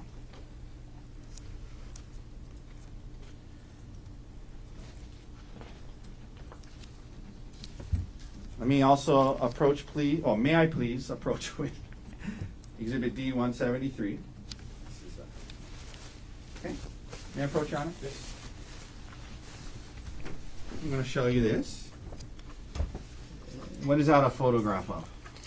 That's a photo of us in the hotel room. Okay. On the 23rd of March. Yes. Is a fair and accurate depiction of how you guys looked the day before this incident? Yes. All right. Your Honor, I'd move to admit D-173. Mr. Varner, No objection. will be marked for identification as defendant's exhibit D-173 is received into evidence. May we please publish? Yes. Zoom in again. Is this the hotel room you guys are in? Yes. Okay, and it's the day before the hike, yes? Yes. Okay. All right. We can take that now. Did you go to dinner the first night? Yes. Second day you guys are going to be there. Were you planning on going on a hike? Yes. And why? Why a hike? How did that come up? Tell us about that. Is that something you guys would do often? Tell the jury about that, hiking. Yeah. So we would hike often, and we would travel often too. So we pretty much wherever we went, we typically would hike at some point during the trip. And we weren't like crazy campers or anything like that. So we wouldn't do like a bunch of overnight things, but we like to do Okay. hikes. And she also wanted to see Oahu, and so I was looking for hikes that we could do that would kind of show the island. Okay. And I'll get back to the particular hike and why you chose that one. But did Ariel enjoy hiking? Yes, Something you guys did all the time? all the time. Okay. I believe D-156 is in evidence. May I publish D-156, Your Honor? Please. Okay. Can we zoom in on that photo? So is that Yeah, that's at Aahu on Maui. okay? And that's a hike you It's guys like would do. it's like a secret hike behind the Aahu monument that you can Okay. do if you know where it is. Some steep cliffs here and there. A lot of them, yeah. Okay. All right, we can take that down. You know, there was testimony about how the hikes that day on the Palipuka Trail, it made her feel uncomfortable, Ariel. Had you guys been on hikes or activities before with equal or greater heights and cliffs? Definitely, Did you guys ever go bungee jumping? we did. Okay. Tell the jury about that, where that was and what that was like. Yeah, so we got engaged in South Africa. We did a 2-week trip there and met a lot of my family and friends and did a lot of sightseeing and got engaged. And as part of that trip, was the bungee jumping? we went bungee jumping. Yeah. Off of what? It's called Blokran's Bridge. It's a bridge that spans a beautiful canyon in South Africa, and it's a 700-foot bungee jump. It's one of the tallest bungee jumps, And- one of the tallest commercial bungee jumps in the world. And Ariel did that? Yes. Could we please also pull up Exhibit D-149? That's already in evidence. Let's let the clerk confirm it. Please. Okay, thank you. Would you guys go ziplining? Or Yes. have you gone ziplining? Yes. Okay. Yeah, that's Costa Rica. That's in Costa Rica? Costa Rica? Yes. Okay. We can take that down. In your entire relationship, when you know there were, whether it would be bungee jumping, the hikes with steep cliffs, zip lining, had she ever expressed any concern about hikes before? We are both very cautious people, and we stay safe, and so we don't end up going close to the edge. Our friend Gianna likes to go and Okay. pose for crazy pictures, and we didn't pose for the super crazy pictures, but we would always do the hikes and without any concern. Okay. As long Even as- ones with steep drop offs. Yes, for sure. Okay. Now, there was testimony from Detective E. Numa about some of the searches you did on hikes. And first of all, there was some searches in there about Maui hikes. Why were you searching hikes about Maui in that early March time period? I was looking for hikes on Oahu, and then while I was looking at hikes, I just started kind of looking at hikes that I had meant to look up in Maui too. We hiked a lot on Maui, and we had done all of the kind of the ones that are easier to find out about, and so we were talking to a bunch of people that are from Maui and getting recommendations for hikes. And so when I was looking up hikes, I was looking up some of the Maui hikes as well. I also looked up some hikes on Kauai that I'd heard about that I wanted to do in the future. Did you also hike with Emil? All the time. Okay. On Maui? On Maui, yeah. He loved hiking and jumping off waterfalls. Okay. So you do the research. Do you come across the Palipuka hike? Yes. And what did you learn about it, and why did you choose that one? What were the things that made you choose that one over the other ones that you researched? It just seemed like a really cool spot that you end up in, where there's this hole in the mountain you can look through and take pictures. The hike itself seemed fun because it provided a bunch of great views, but it was also kind of close to Waikiki, and it wasn't too long of a hike. Why did it matter if it was really long or not? We didn't want to spend the whole day out, so we were only going to be here from Sunday to Tuesday, and so Monday was our only the only day that we were here the whole day, and we wanted to hang out by the pool for So part was of the the plan, go on this kind of shorter hike and then go hang out at the pool the rest of the day? Yeah. Did you also make a dinner reservation at Yes. Set Yes. for that night? Yes. Did you explain to Ari ahead of time that you had found this Palipuka hike? Yes. Did you tell her a little bit about it? Yeah. Did she object to it in any way? No, not at all. She sounded excited. Excuse me? She sounded excited. Okay, second day. Now, you said the plan was short hike, spend some time at the pool, go to dinner. Let's talk about that day. So that was that her birthday, we've heard? Yes. So you guys wake up, and already in evidence is States Exhibit 133. May we publish that, Your Honor? Yes.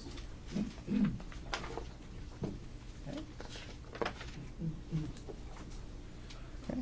Did you give her a birthday card that day? Yes. Yes. Okay, we're not going to read the whole thing, but did you mean the words you wrote in there? I did. Okay. Did you? We can take that down. Did you also get her a birthday present? I did. What did you get her? It was a necklace, like a koa wood silver necklace. Okay. You wake up. What do you do before heading out to the hike? We had breakfast at the hotel, and then next door to the hotel was a bakery where we got some coffee and some pastries. Okay. May I approach with D175? Yes. What is this a photo of? Well, do you recognize it? Oh, that's Ari at breakfast at the hotel. Okay. Is it a fair and accurate depiction of how she appeared on the day before you left for the hike? Yes. All right. Could we please admit D175 into evidence? Mr. Garner, No objection. what has been marked for identification as Defendant's Exhibit D175 is received into evidence. Can we please publish? Okay. So this is a photo from that morning before the hike? Yes. Okay. All right. We can take that down. Thank you. Now, as you're, were you going to drive to the hike? Yeah, we had a rental car. Now, did you receive an email that morning that you shared with Ariel before the hike dealing with life insurance? Yes. So, first of all, let me ask you, let's back up a little bit. You talked about January, February, and you guys kind of get to this place where you're in counseling, and you guys decide you're going to be together, and you're working on it. Did there come a time when part of what you did during that time was assess the life insurance situation of you and Ariel? Yeah. Yeah. Tell the jury about that. And really, it was pulling the trigger on life insurance. So I used to have life insurance in Pittsburgh through my employer, and didn't have life insurance when we moved to Maui, and it was always on the to-do list, and just got busy with life and other things. Originally looked into it the previous year, but never went so far as to contact the life insurance agent and actually go through with it. And in January, we were kind of working on big picture relationship things, and I was like, oh shoot, we still have to get life insurance. Okay. And so I talked to Ari, and we both applied for life insurance at the same time at the end of Did January. you get the same amount? No. Why not? The idea was that if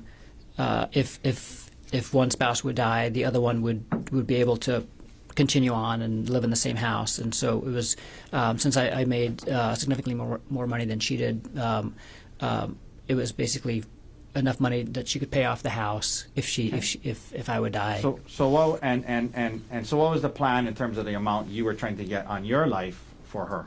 1.5 million. Okay. And then when you guys did the analysis of what, if something happened to her, you would still have your salary to pay for the house and whatnot. That's right. So what was the amount that was decided for her? 250,000. Okay. And the 1.5 million that you were trying to get on your life, was she the beneficiary? Yes. Okay. And vice versa? Yes. Okay. So 250 if something happened to her, but 1.5 million to her if something happened to you. Is that right? Yes. Now, when you went about securing the 1.5 million on your life for her, did it happen in two parts? It did. And so the first part was for how much? 1 million. And when did that roughly get approved in relation to March 24th? A few weeks before. Okay. The morning of March 24th, did you receive an email about the other 500? Yes. And what was the email? That policy had gone through, and I needed to DocuSign the final documents to make it effective. And did you DocuSign it that morning? Yeah. Your Honor, can I approach with D116? Yes. Dr. Konig, I'm showing you D116. I want you to look at it, and there's a lot of pages to it, but just the first page. Tell me what is D116? This is the email from AAA Life that is asking me to DocuSign the policy. Okay, and what date and time did you receive? Well, I received it on Monday, March 24th Monday, March 24th, 2025 at 8:02 a.m. okay. And is this a fair and accurate depiction of the email and attachments you received on the morning of the hike? Yes. Your Honor, I ask to move it into evidence. Mr. Konig, No objection. what has been marked for identification as defendant's exhibit D116 is received into evidence. Could we please publish the first page, Mr. Dirks? Okay, so let's look at this, okay? So, Gerhardt, at the top it says, please DocuSign, it has your name, it has the AAA life insurance. I guess that's AAA. Is that who you did? Yes. Is that who you got your life insurance from? Yes. And the date there is March 24th, 8:02, is that right? That's right. And this was for the extra 500 you were adding on to the million of life insurance you got for her a few weeks before, right? Yes. Okay. Did you discuss this additional 500 that went through with Ms. Konig, and that the email came in and you DocuSigned? Did you tell her about that before the hike on March 24th, 2025?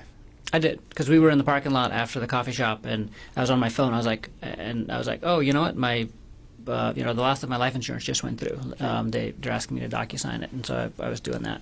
All right, we can take that down. Just want to let her know that I'm not like just texting or something, like, because we were out together. And, Okay. So you were telling her what it was that you were looking at. You're nodding your head. Is that a yes? yes. Thank you.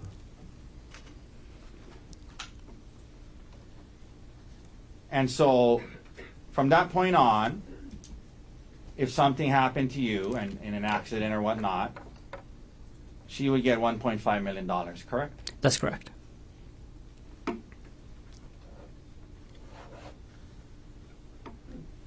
You guys drive up to the Poly Lookout after that? Yes. You get to the parking lot. Was it crowded when you got there? It was. Did you guys go? What did you guys do first after you parked? We went to go. Actually, I think she went to the restroom first. And the porta potty? No, there's a bathroom Okay. at the lookout, Okay. and then we went to the lookout. You went to the lookout. Now, Ms. Konig testified about this thing about how it looked like they were hikers trying to find a trailhead, and then you said, oh wait, we want to be alone. Did that happen? No. How hard is it to find the trailhead? It's not hard if you know where it is. It's not marked with a sign or anything, but it's right behind the bright blue porta potties, and there's a permanent rock wall, and it's like rock, like kind of almost like an altar right there. So if you know what to look for, it's really easy to find. After looking at the lookout, did you guys start the hike? Yes. You head up the trail, and as you're heading up the trail, did you guys stop and take any photos? Yes. Okay, and can we, I believe S-131 is in evidence. Can we publish it? Let's just let the court confirm. Yes. Okay, thank you, Your Honor. Okay, so is this a photo that was on right after you, kind of shortly before you, right when you started the hike? It was. Yes. And who posted that? Ari did. Okay. Okay, let's take that down. Now, you're continuing on the hike. What happens at some point? Well, did something happen that led to an argument? Yes. Tell the jury what happened that led to an argument. Well, first of all, how far up into the hike was it? Not very far. Just like 5 minutes. Like after about 5 minutes of hiking, you get to a part where it flattens out a bit, and the edge isn't, like, the cliffside isn't open, but there's a couple of spots where you can get to the cliffside if you wanted to. So we're kind of still in that area, the same area that picture was taken. Okay. And Ari says, "Hey, I need to talk to you about something. I'm working on this project with Jeff Miller, and I'm going to need to travel with him again, and I need you to be okay with that. Is that okay?" Okay. And so she was kind of telling you, like, hey, there's just things at work going on. I need you to be okay with this. And asking you to trust her. Yes. Okay.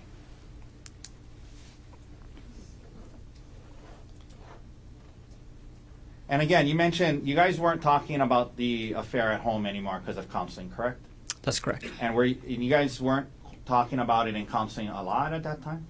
We hadn't gotten to That. kind of the core of it yet. So she brings this up. What is your reaction to it? I'm very surprised, yeah. Were you upset and angry? I wasn't angry. I was surprised and upset, and I told her no. Like, I'm not okay with that. And not only am I not okay with that, like, I'm never going to be okay with that. Like, we haven't dealt with that part. Like, the only reason why I was okay with her still even working there is because we had placed these limits on their communication. But in my mind, like, she still needed at some point to quit her job, and this was only put on hold while we were trying to deal with all these other things. She basically said, like, well, I can't quit my job right now because I don't even know if I want to stay with you. So we were dealing with, like, the issues that she brought up first, but it's not like any of the affair had been resolved at all. Like, it had just kind of been put on hold. And so how did you feel that she would even think that this would even be okay? Yeah, I mean, it made me realize that we were just not on the same page at all in terms of, like, here I am just kind of like sublimating my feelings and focusing on her hurt and waiting patiently for her to do the same to me. And this made me feel like she wasn't intending on doing that ever. So what did you say back to her? Were you guys kind of arguing about it? Yeah, we were for sure arguing. Okay, and then so what did you say anything to her? I just said, out? Yeah, I said, like I need you to move out. Like, this has gone far enough. I need you to move out, and I'm going to tell people why you're moving out, and I'm going to show them what you did, because, like, unless you face this and unless you take full accountability for this, like, we're never going to get through this. So and that was, like, after you guys had been kind of arguing for Yes. a while about. I mean, an argument starts. You guys are arguing. You're telling her no. You're telling her all these things. Yeah, I mean, and- the argument developed more slowly than what just happened, and there was other things said too. But that was That's how it culminated with you telling her, well, if that's the case, if that's how you feel, you got to move on. yes. Okay. What did she say anything to you about her mom and Gianna? She did. So, like, earlier in the conversation, she had be like, "Well, what if my mom chaperones my work trips with him?" And I was like, "No, like, I'm still not okay with that. Like, and that's not a long-term viable solution." And then later in the argument, when things kind of got heated, she was like, "Well, actually, my mom just said that she'll chaperone the trip, and she thinks Jeff is interesting and can't wait to meet him." And I'm like, "You're obviously telling them a whole different version of what happened than me." So in the argument, in her effort to say for you to be okay with it and go on the trip, she said, "Well, what if my mom chaperones me?" Yes. Okay. after it comes to this point in the argument where you say, well, you know what, you got to move out there. I'm going to tell everybody what you did. I mean, it was a pretty. It got to kind of it was not a good conversation. It sounds like. Yeah. Okay. So what did you do next? I stomped off. I just stomped off up the trail, and this was a point where we were both really kind of just upset with each other, and I went one way and she went the other way. How far up did you go? 5 to 10 minutes. Okay. Um, Why did you turn around? I was kind of at a loss of not kind of a loss. I was I just didn't want to be there. Like Did it make sense for you to keep going on this hike? no. I like 5 to 10 minutes in, I was like realizing kind of where I was, and I was like, I don't want to be here. I want to go home and like start dealing with what we need to deal with. I don't want to, I got to the point where it opens up and it's like these beautiful views, and I'm like there by myself and Okay. upset, and I was like, I don't want to be on this hike by myself, upset, and I don't want to do this hike. I'm going to come back and do this hike at a different time when I'm happy. I was really looking forward to doing the hike. When you headed back down, were you expecting Ariel to be where you had left her? No, Where were you expecting her to be? I thought she went to the car because I saw her head down the trail. And there was testimony that when she said when you got there, you said, "Oh, you're still here."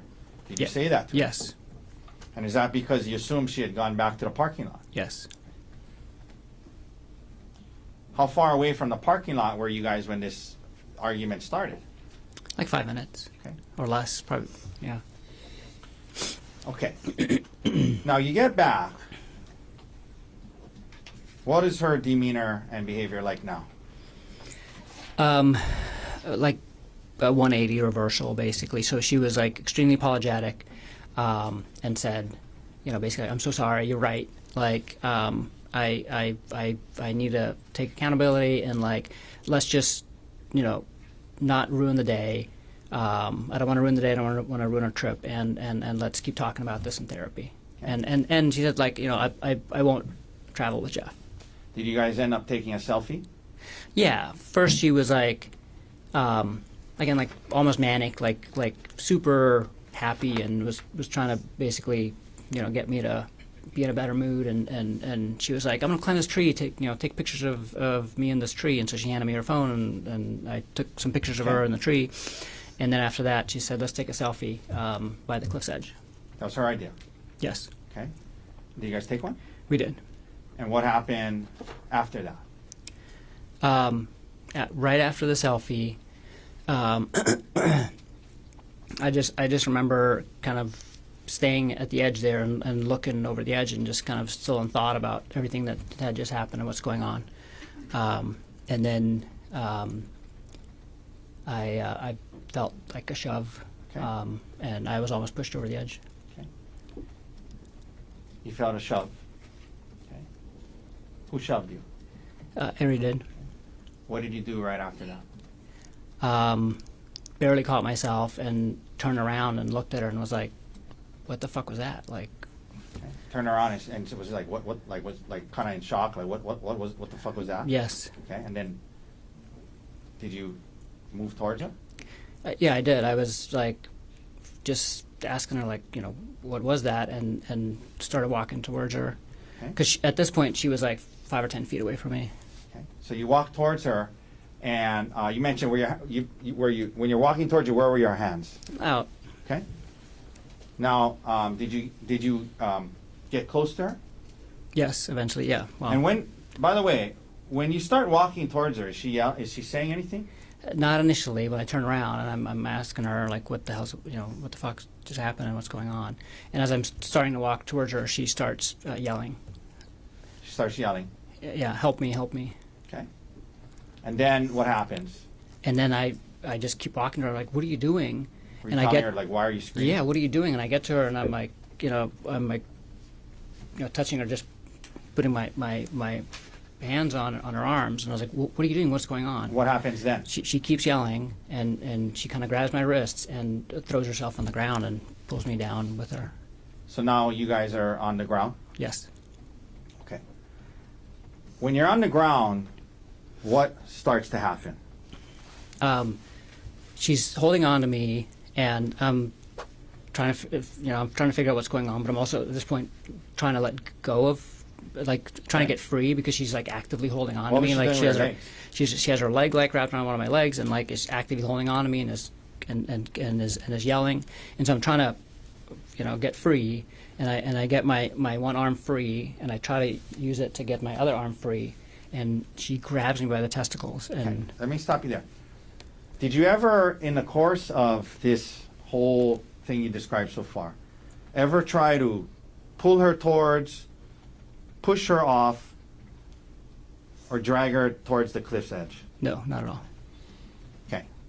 So you guys you're on the ground. She's kind of holding on to you. You guys are. Would you just kind of like a scuffle going on? Yes, Okay. And her legs wrapped around you. yes, You mentioned we got right up to the point where you said she grabbed your testicles. Is that right? yes. How hard did she grab it? I mean, this was like Pretty hard. she like was holding on to me by my testicles, basically, like that hard. Okay. Did she grab it and let go, or did she grab it and hold on? She grabbed it and held on. Now,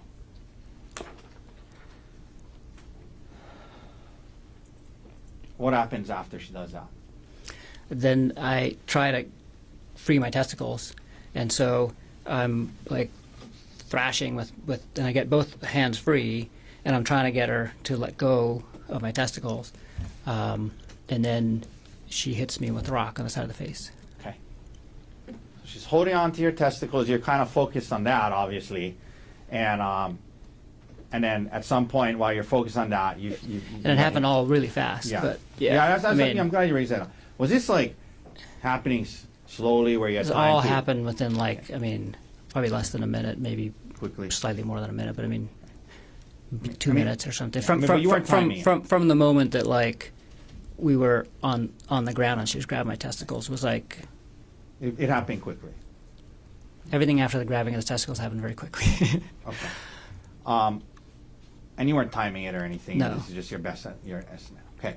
So now she's holding on to you. She's squeezing your testicles, and you kind of dealing with that. And she's on the ground, and you're kind of on top of her. Yes. Okay. And you said then you felt you got hit with the rock. Yes. Where'd you get hit? On the left side of my face. How many times? She kept doing it. The first blow she landed really well, and after that I was able to block Okay. fairly well. She did like land a couple more, but not Okay. as bad as the first one. So she still got your testicles? Yeah, so she's like holding my testicle and just like Okay. hitting me like this. And now do you stop dealing with your I'm testicles? just and you- focused on the rock at this point. Okay. Yeah, Okay. yeah, Did it hurt when you got hit with the rock? you did. Could we publish what's in evidence as Exhibit D30, Your Honor? Yes. Okay. Gerhardt, is this where you got hit with the rock? Yes, That area? Is that the area? yes. All right. We can take that down. Now, you get hit with the rock. Explain to the jury what happens next and why. I was able to wrestle the rock out of her hand. Does she still have your testicles? Yes, Still squeezing them? yes. What do you And do? I was able to like. So we're like she's hitting me and I'm like blocking and then I start like, and I get Is her there a wrist. scuffle over the rock? Yes. Is it near her face? Yes. I mean Okay. it's yeah it's And then what right. happens? And I finally get the rock. What'd you do? I hit her with the rock. How many times do you think you hit her? I hit her 2 times. And when you did, was she still holding on to your testicles? Yes. At least initially? Yes.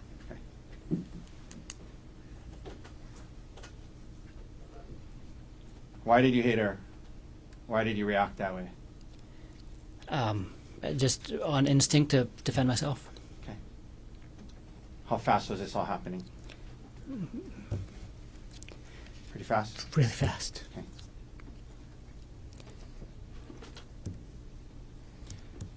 In between when she hit you with the rock and in between the time she hit you with the rock and when you hit her with the rock, were you able to safely retreat and get away from her? No. Yeah. Why not? She was holding on to me. including your testicles? Yes. Did you hit her in the face or the eye with the rock? No. Where you said 2 times. Where did you hit her? On the side of the head. Okay. So we've seen these photos of the stellate laceration. You caused that by hitting her, right? Yes. Okay. Did you continue to hit her after those 2 hits? No. And why not? Because she stopped fighting. She let go of my testicles, and I was Okay. able to stand up. And then you stopped. Yes. You know, there was testimony about the 2 witnesses. Did you stop hitting her because the witnesses showed up? No. I didn't know that they were there until after I stood up. Okay. Did you see blood? Yes. Was there a lot of blood? There was a lot of blood. Did you see her kind of scoot down towards the witnesses? Yes. Did you try to stop her in any way? No. You let her get to them. Yes. Did you hear her yelling to the witnesses, he's trying to kill me? Yes. Gerhardt, did you have any syringes on the mountain that day? No. Did you try to poke her or stab her with any syringes? No. Okay. Now, Gerhardt, she scoots away. She's now with the 2 witnesses. You see a lot of blood. What do you physically do next? I'm just in a daze, and I just kind of watch her crawl away and then leave with the other 2 hikers. Excuse me? Okay, she got the hikers. What do you do next? Was her bag and your bag there? Yeah, so I just kind of reflexively gathered up all of our stuff, and then I start walking up the trail. Let me ask you this. At this point, immediately following what just happened, you saw, you guys had this scuffle. You saw a lot of blood. What was your state of mind and emotional state like right now, right at this point that we're at? Severe emotional distress. How did you feel at that time about the fact that you had responded and defended Horrible. yourself? Let me finish the Horrible. question. Sorry. How did you feel about the fact that even though you say it was, you were defending yourself, how did you feel about that she was bleeding? I felt horrible. Okay. Did you ever plan on hurting her that day? No. Did you ever want to hurt her that day? No. You reacted to defend yourself in the heat of that moment. You said yes? Yes. But did you still feel bad about it? Yes.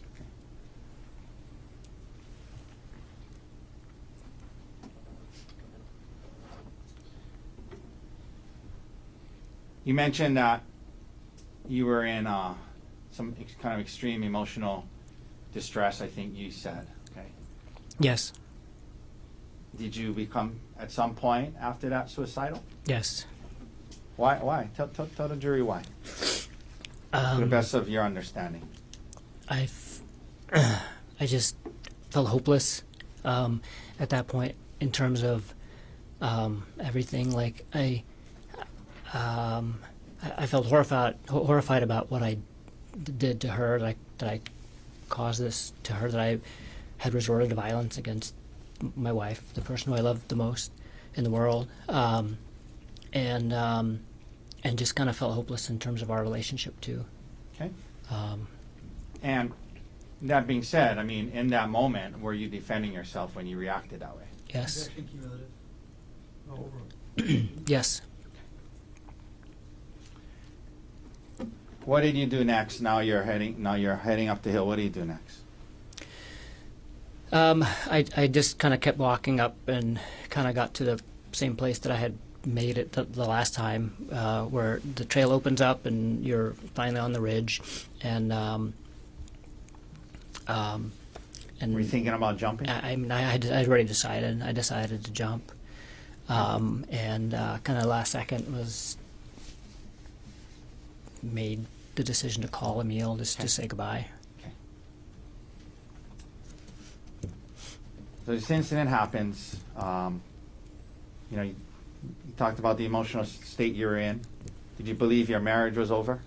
Yes. Did you believe, you heard her yelling to the other people that he's trying to kill me? Yes. You saw how bloody she was? Yes. Did you believe that your career could be over? Yes. Did you, you became suicidal. Who's the one person in the world you wanted to call My son, Emil. before you jumped? Yes. Were you in a good state of mind when you made that call? No. How do you feel about the fact that you put him in that position and made that call to him? So many feelings because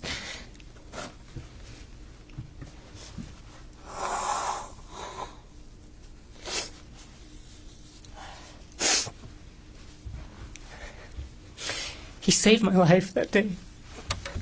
Also, convinced you not to jump? He saved my life that day, but I put him in this position where he is now, where he thinks I tried to kill her. And for the last year, he's thought that. And I heard him yesterday only refer to you as the defendant and not as dad. yes. Do you blame him? Sorry, one second. We'll take a break. No, I don't blame him. I had such good intentions of calling him, but In the sense that you wanted to say goodbye. I wanted just to say goodbye and tell him how he's an amazing person and he should live his life to the fullest. And Okay. Okay. Let me stop you there. Okay. Okay. Let's talk a little more specifics about the call. Okay. First of all, where were you when you faced? Well, was it a FaceTime?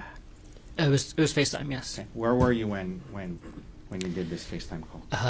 It was in a spot where the trail wasn't right next to the cliff edge, because the cliff edge at that point wasn't really an edge. It was like a 10-foot kind of sloped part, and then the edge. And so I was basically between the cliff edge and the trail, kind of hanging on to the side of the mountain.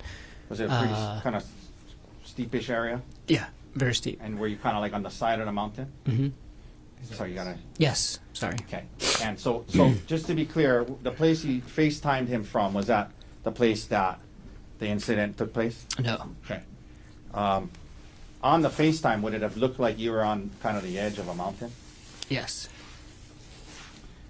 Were you on speakerphone?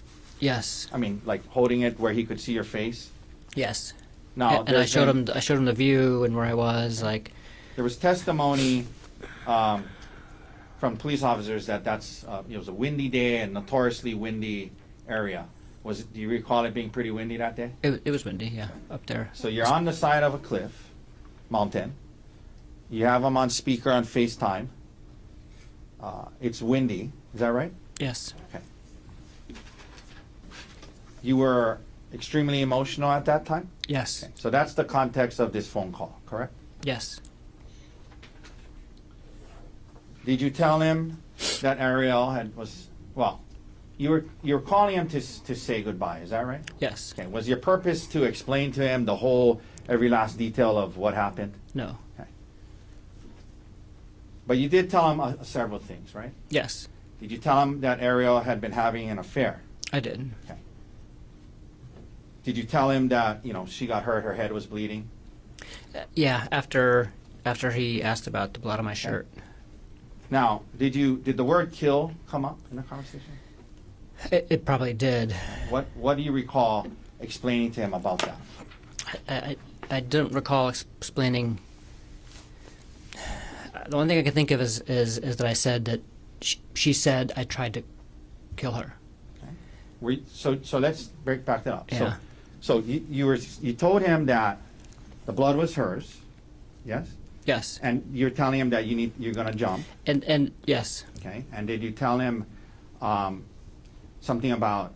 We're going to get to the part about the police, but you're telling him about how you're going to jump, and you were saying you heard her say to the witnesses, he tried to kill me. Okay. Were you explaining to that to email? No. So What I were you was saying? I was talking to myself at the same time too, and I was basically saying like, because I remember saying like, wow, this is like so hard because turns out killing yourself is a hard thing to do once you actually like go and do it. Okay. And so I was like talking to him about like saying goodbye and she had an affair and those things, but then I was also kind of like talking to myself and I think I was saying to myself like, she said I tried to kill her. She said I tried to kill her. Okay. Were you confessing to him that you were trying to kill Ari that day? No, Okay. Did you have an intention to kill Ari that day? no, Okay. Would you have said it that way? I tried to kill Ari that day. no. Okay. But you don't dispute that the word kill probably came up. No. Okay. And can you understand how Emil in that conversation could have got that impression? Yes. Okay. So what else happens in this first call? What do you mean when you say he tried to convince you not to jump? He just and I mean, to his credit, I mean he just reminded me that I had a choice basically. Okay. Reminded me to have a choice. Yeah. Because he said So- like, you know, do you really have to do this? After that, he got off the phone with him? He didn't jump, right? No. Okay. There was a second call an hour later, Yes. and he testified that he was at his Ari's parents' house. Is that right? Yes. Okay. Now, during that call, did he tell you what he told to Ari's parents? Yes. What did he tell you that he told Ari's parents? He said, well, yeah, he said, I told them that you tried to kill Ari. And what was your reaction to that? I was like, why would you say that? And 'Cause then, you didn't mean that in the first call? right. Okay, so you're telling him why And did I you didn't, tell him? at that point I was like so confused at why he would say that. Okay. And then what did you say to him after that? And then I said, I gotta go, I gotta get off the phone. And did you say to him, because you were going to kill yourself again? Yes. Did you say to him, I said, I never mind, I gotta think about this. I'm probably gonna kill myself. okay. Did you say something to him about, I got to go so the police won't find me? Yes. Okay. And what did you mean by that? Why were you trying to avoid the police? I didn't want my choice of killing myself taken away at that time until I had made the decision to either do it or not. Okay. While you were still deciding if you were going to kill yourself, you didn't want to be seized by the police. That's correct. Because once they seize you, you wouldn't be able to kill yourself. Yes. Okay.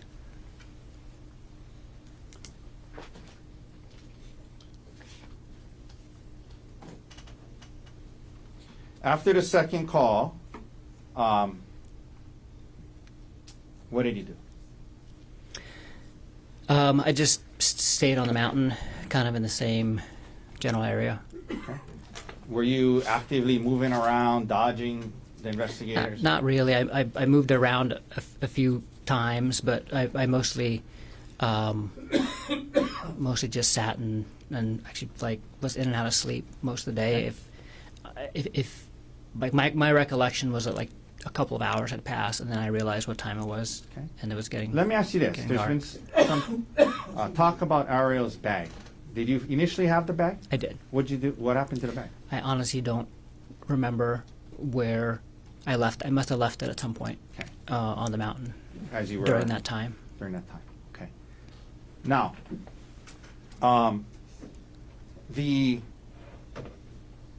your bag that you had with you. Yes. What did you use that bag for?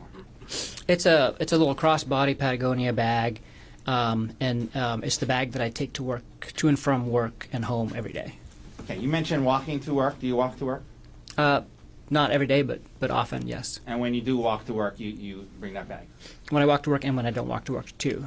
So this is the bag that I take into the hospital with me, and it has like my water bottle for the day, my sunglasses, snacks, paperwork for work. Okay. You mentioned paperwork and sometimes pens. and yeah. Okay. Did Not you, not sometimes pen, always a pen. Okay. I that's like the one thing I have to leave in my house with because I'm writing all day long, recording all the cases that I do. Did you end up taking the SIM card out of your phone? I did How did you remove it? with the paperclip. Now, you end up.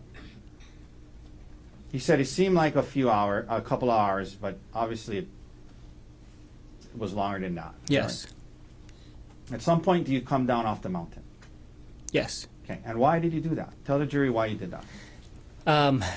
I decided I wasn't going to kill myself, and then I realized that it was going to be dark soon, and so I decided to turn myself in. Okay. And so you actually came off the mountain when the sun was still out? I mean, Yes. when it was still lit? It was still lit. Yeah, it was still light outside. And that was to turn yourself in. Yeah, 'Cause if you didn't want it to be caught, what would you have done? kept hiding until dark, and Okay. So you come down, and there was talk about you walking, down the road when the 3 officers got there. yes. And were you trying to flee from them? No. Okay, so explain that to the jury. What happens when they pull up to you? So I was walking down the road, and I was on in the little grassy area between the road and the The one that was on the photograph, Bushes. that one was like that little yeah. grassy area. And I heard a car behind me, and I looked, and it was like a minivan, and I just thought it's like tourists coming back from the Poly, and I was like, wow, I can't believe there's still tourists at the Poly. And so I just looked at it briefly, and then kept walking, but then the car stopped, kind of opposite me, Okay, and what happened? and I saw these 2 huge guys jump out of it, and they're both dressed the same, and I could see a police badge on the one. Let me that's stop you there. So you closer knew to they me. were police. Yeah, immediately. Okay, and so what happens then? They yell, "Please get down on the ground." What'd you do? I lay down on the ground, And what did they do? on the grass, in the grassy area. What did they do? They ran over to me and held me down and struck me several times Okay. and handcuffed me. Okay.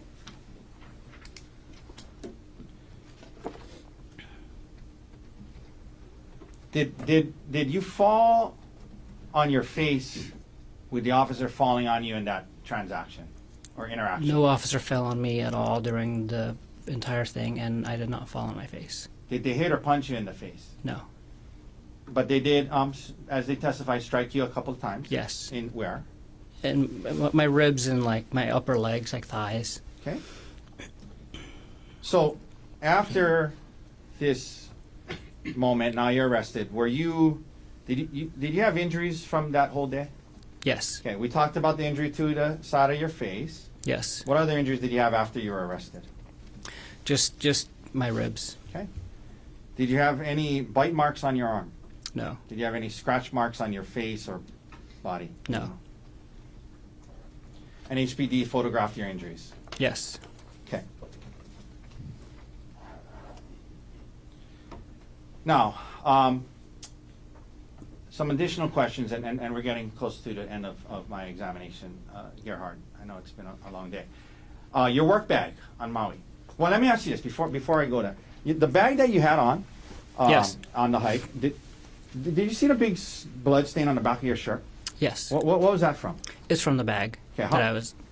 Explain that. So during the scuffle, my bag. I was holding both bags. I put both bags down to take the selfie, and I had both bags again. Why did you have her bag? Because she had given it to me when she was climbing up on Okay. the tree, and then The scuffle happened. the scuffle happens, and my bag both bags went flying basically, but my bag must have been right by her head, because after she left, when I picked my bag up, there was a bunch of blood on the Okay. back of it. And then you put the bag on your back, and that's Yes. how the blood got on your shirt. Yes. Okay. Now, your work bag. You're an anesthesiologist, correct? Yes. And you, that work bag was always on Maui. Is that right? That's correct. Do you work in more than one location? Yes. And Why did you have medications and syringes in that bag? That's the bag that I use in the operating room every day, and I have medications in it that I use for work. Most of the medications that are in there are used for emergencies when I'm on call. Okay, let me ask you about that. When you're on call, do you sometimes have to, you're at home and you have to rush in to a different, is it always the same location? Yeah, so when we're on call, we're always on call for the hospital. So Okay. I work at several locations, but all of the call shifts are for the hospital, really close to my house. And so I can take call from home. Oftentimes I'm in scrubs already, and I have this work bag either right by the door or in the car. That way I can respond directly to either the emergency room or to labor and delivery or to the operating room without having to go to my locker. Okay. Could we please publish State's Exhibit 94? Your Honor, I believe it's in evidence. One second while you double check. I believe it is as well. Okay? Yes, you can proceed. Okay, so this was, testimony was this was in a bag. Just a couple of things. So like, what is this? What is this? Those are bags of saline. The one on the left is still sealed, and the one on the right has medication in it. Okay. And this is a stethoscope, is that right? Yes. What is this thing up here? This and that? Oral airways for emergencies and elective surgery. Okay. These are all stuff that you had at home regularly when you were either on call or depending on where you were going to work. Yeah, I had. I mean, this is everything that's usually in my bag, and it's everything that I would need to respond to different emergencies. Okay. Could we please also publish State's Exhibit 103? That's also in evidence.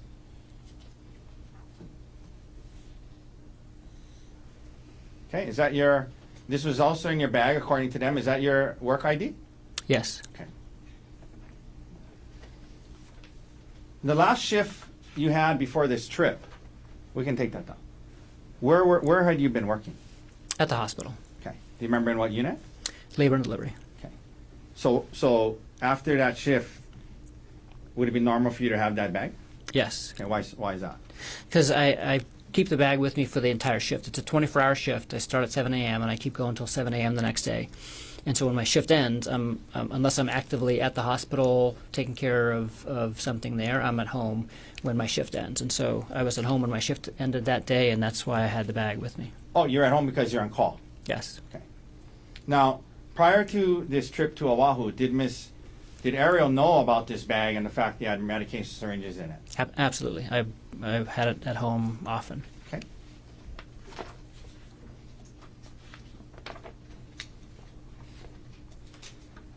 Now, just a few last questions, Gerhardt. You know, you testified that you reacted to defend yourself when she had hit you with the rock, and it's all happening fast, and she has your testicles, you grab and you hit her, and it was all happening fast. So you were defending yourself in that moment, is that right? Yes. Okay. And did you stop as soon as she stopped? Yes. Okay. But you also said you felt horrible about it. Yes. Okay. Can you explain to the jury how those things can coexist?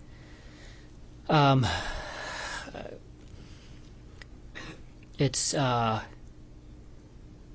you know, I believe in the right to self-defense, right? But I mean, in the moment, it was kind of an impulse. It wasn't like a conscious, like, I'm going to analyze this from like a legal perspective. It was, but yet the result of it was harm to my wife. Okay. How do you feel about that? That she's got hurt. Horrible. You've learned that she is filing for divorce and seeking full custody of your children, yes? Yes. Do you want joint custody? Yes. More than any. That's. Okay. And there's been testimony that you've been in custody, yes? Yes. Have you been able to speak with your 2 young boys from jail? No.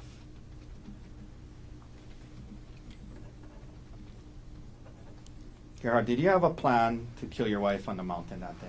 No. Did you try to throw her off a cliff? No. You try to stab her with syringes. No, When you hit her with the rock twice, why did you do it? in self-defense. Thank you. That's all the questions I have. Thank you, Mr. Tucker. Mr. Barnard?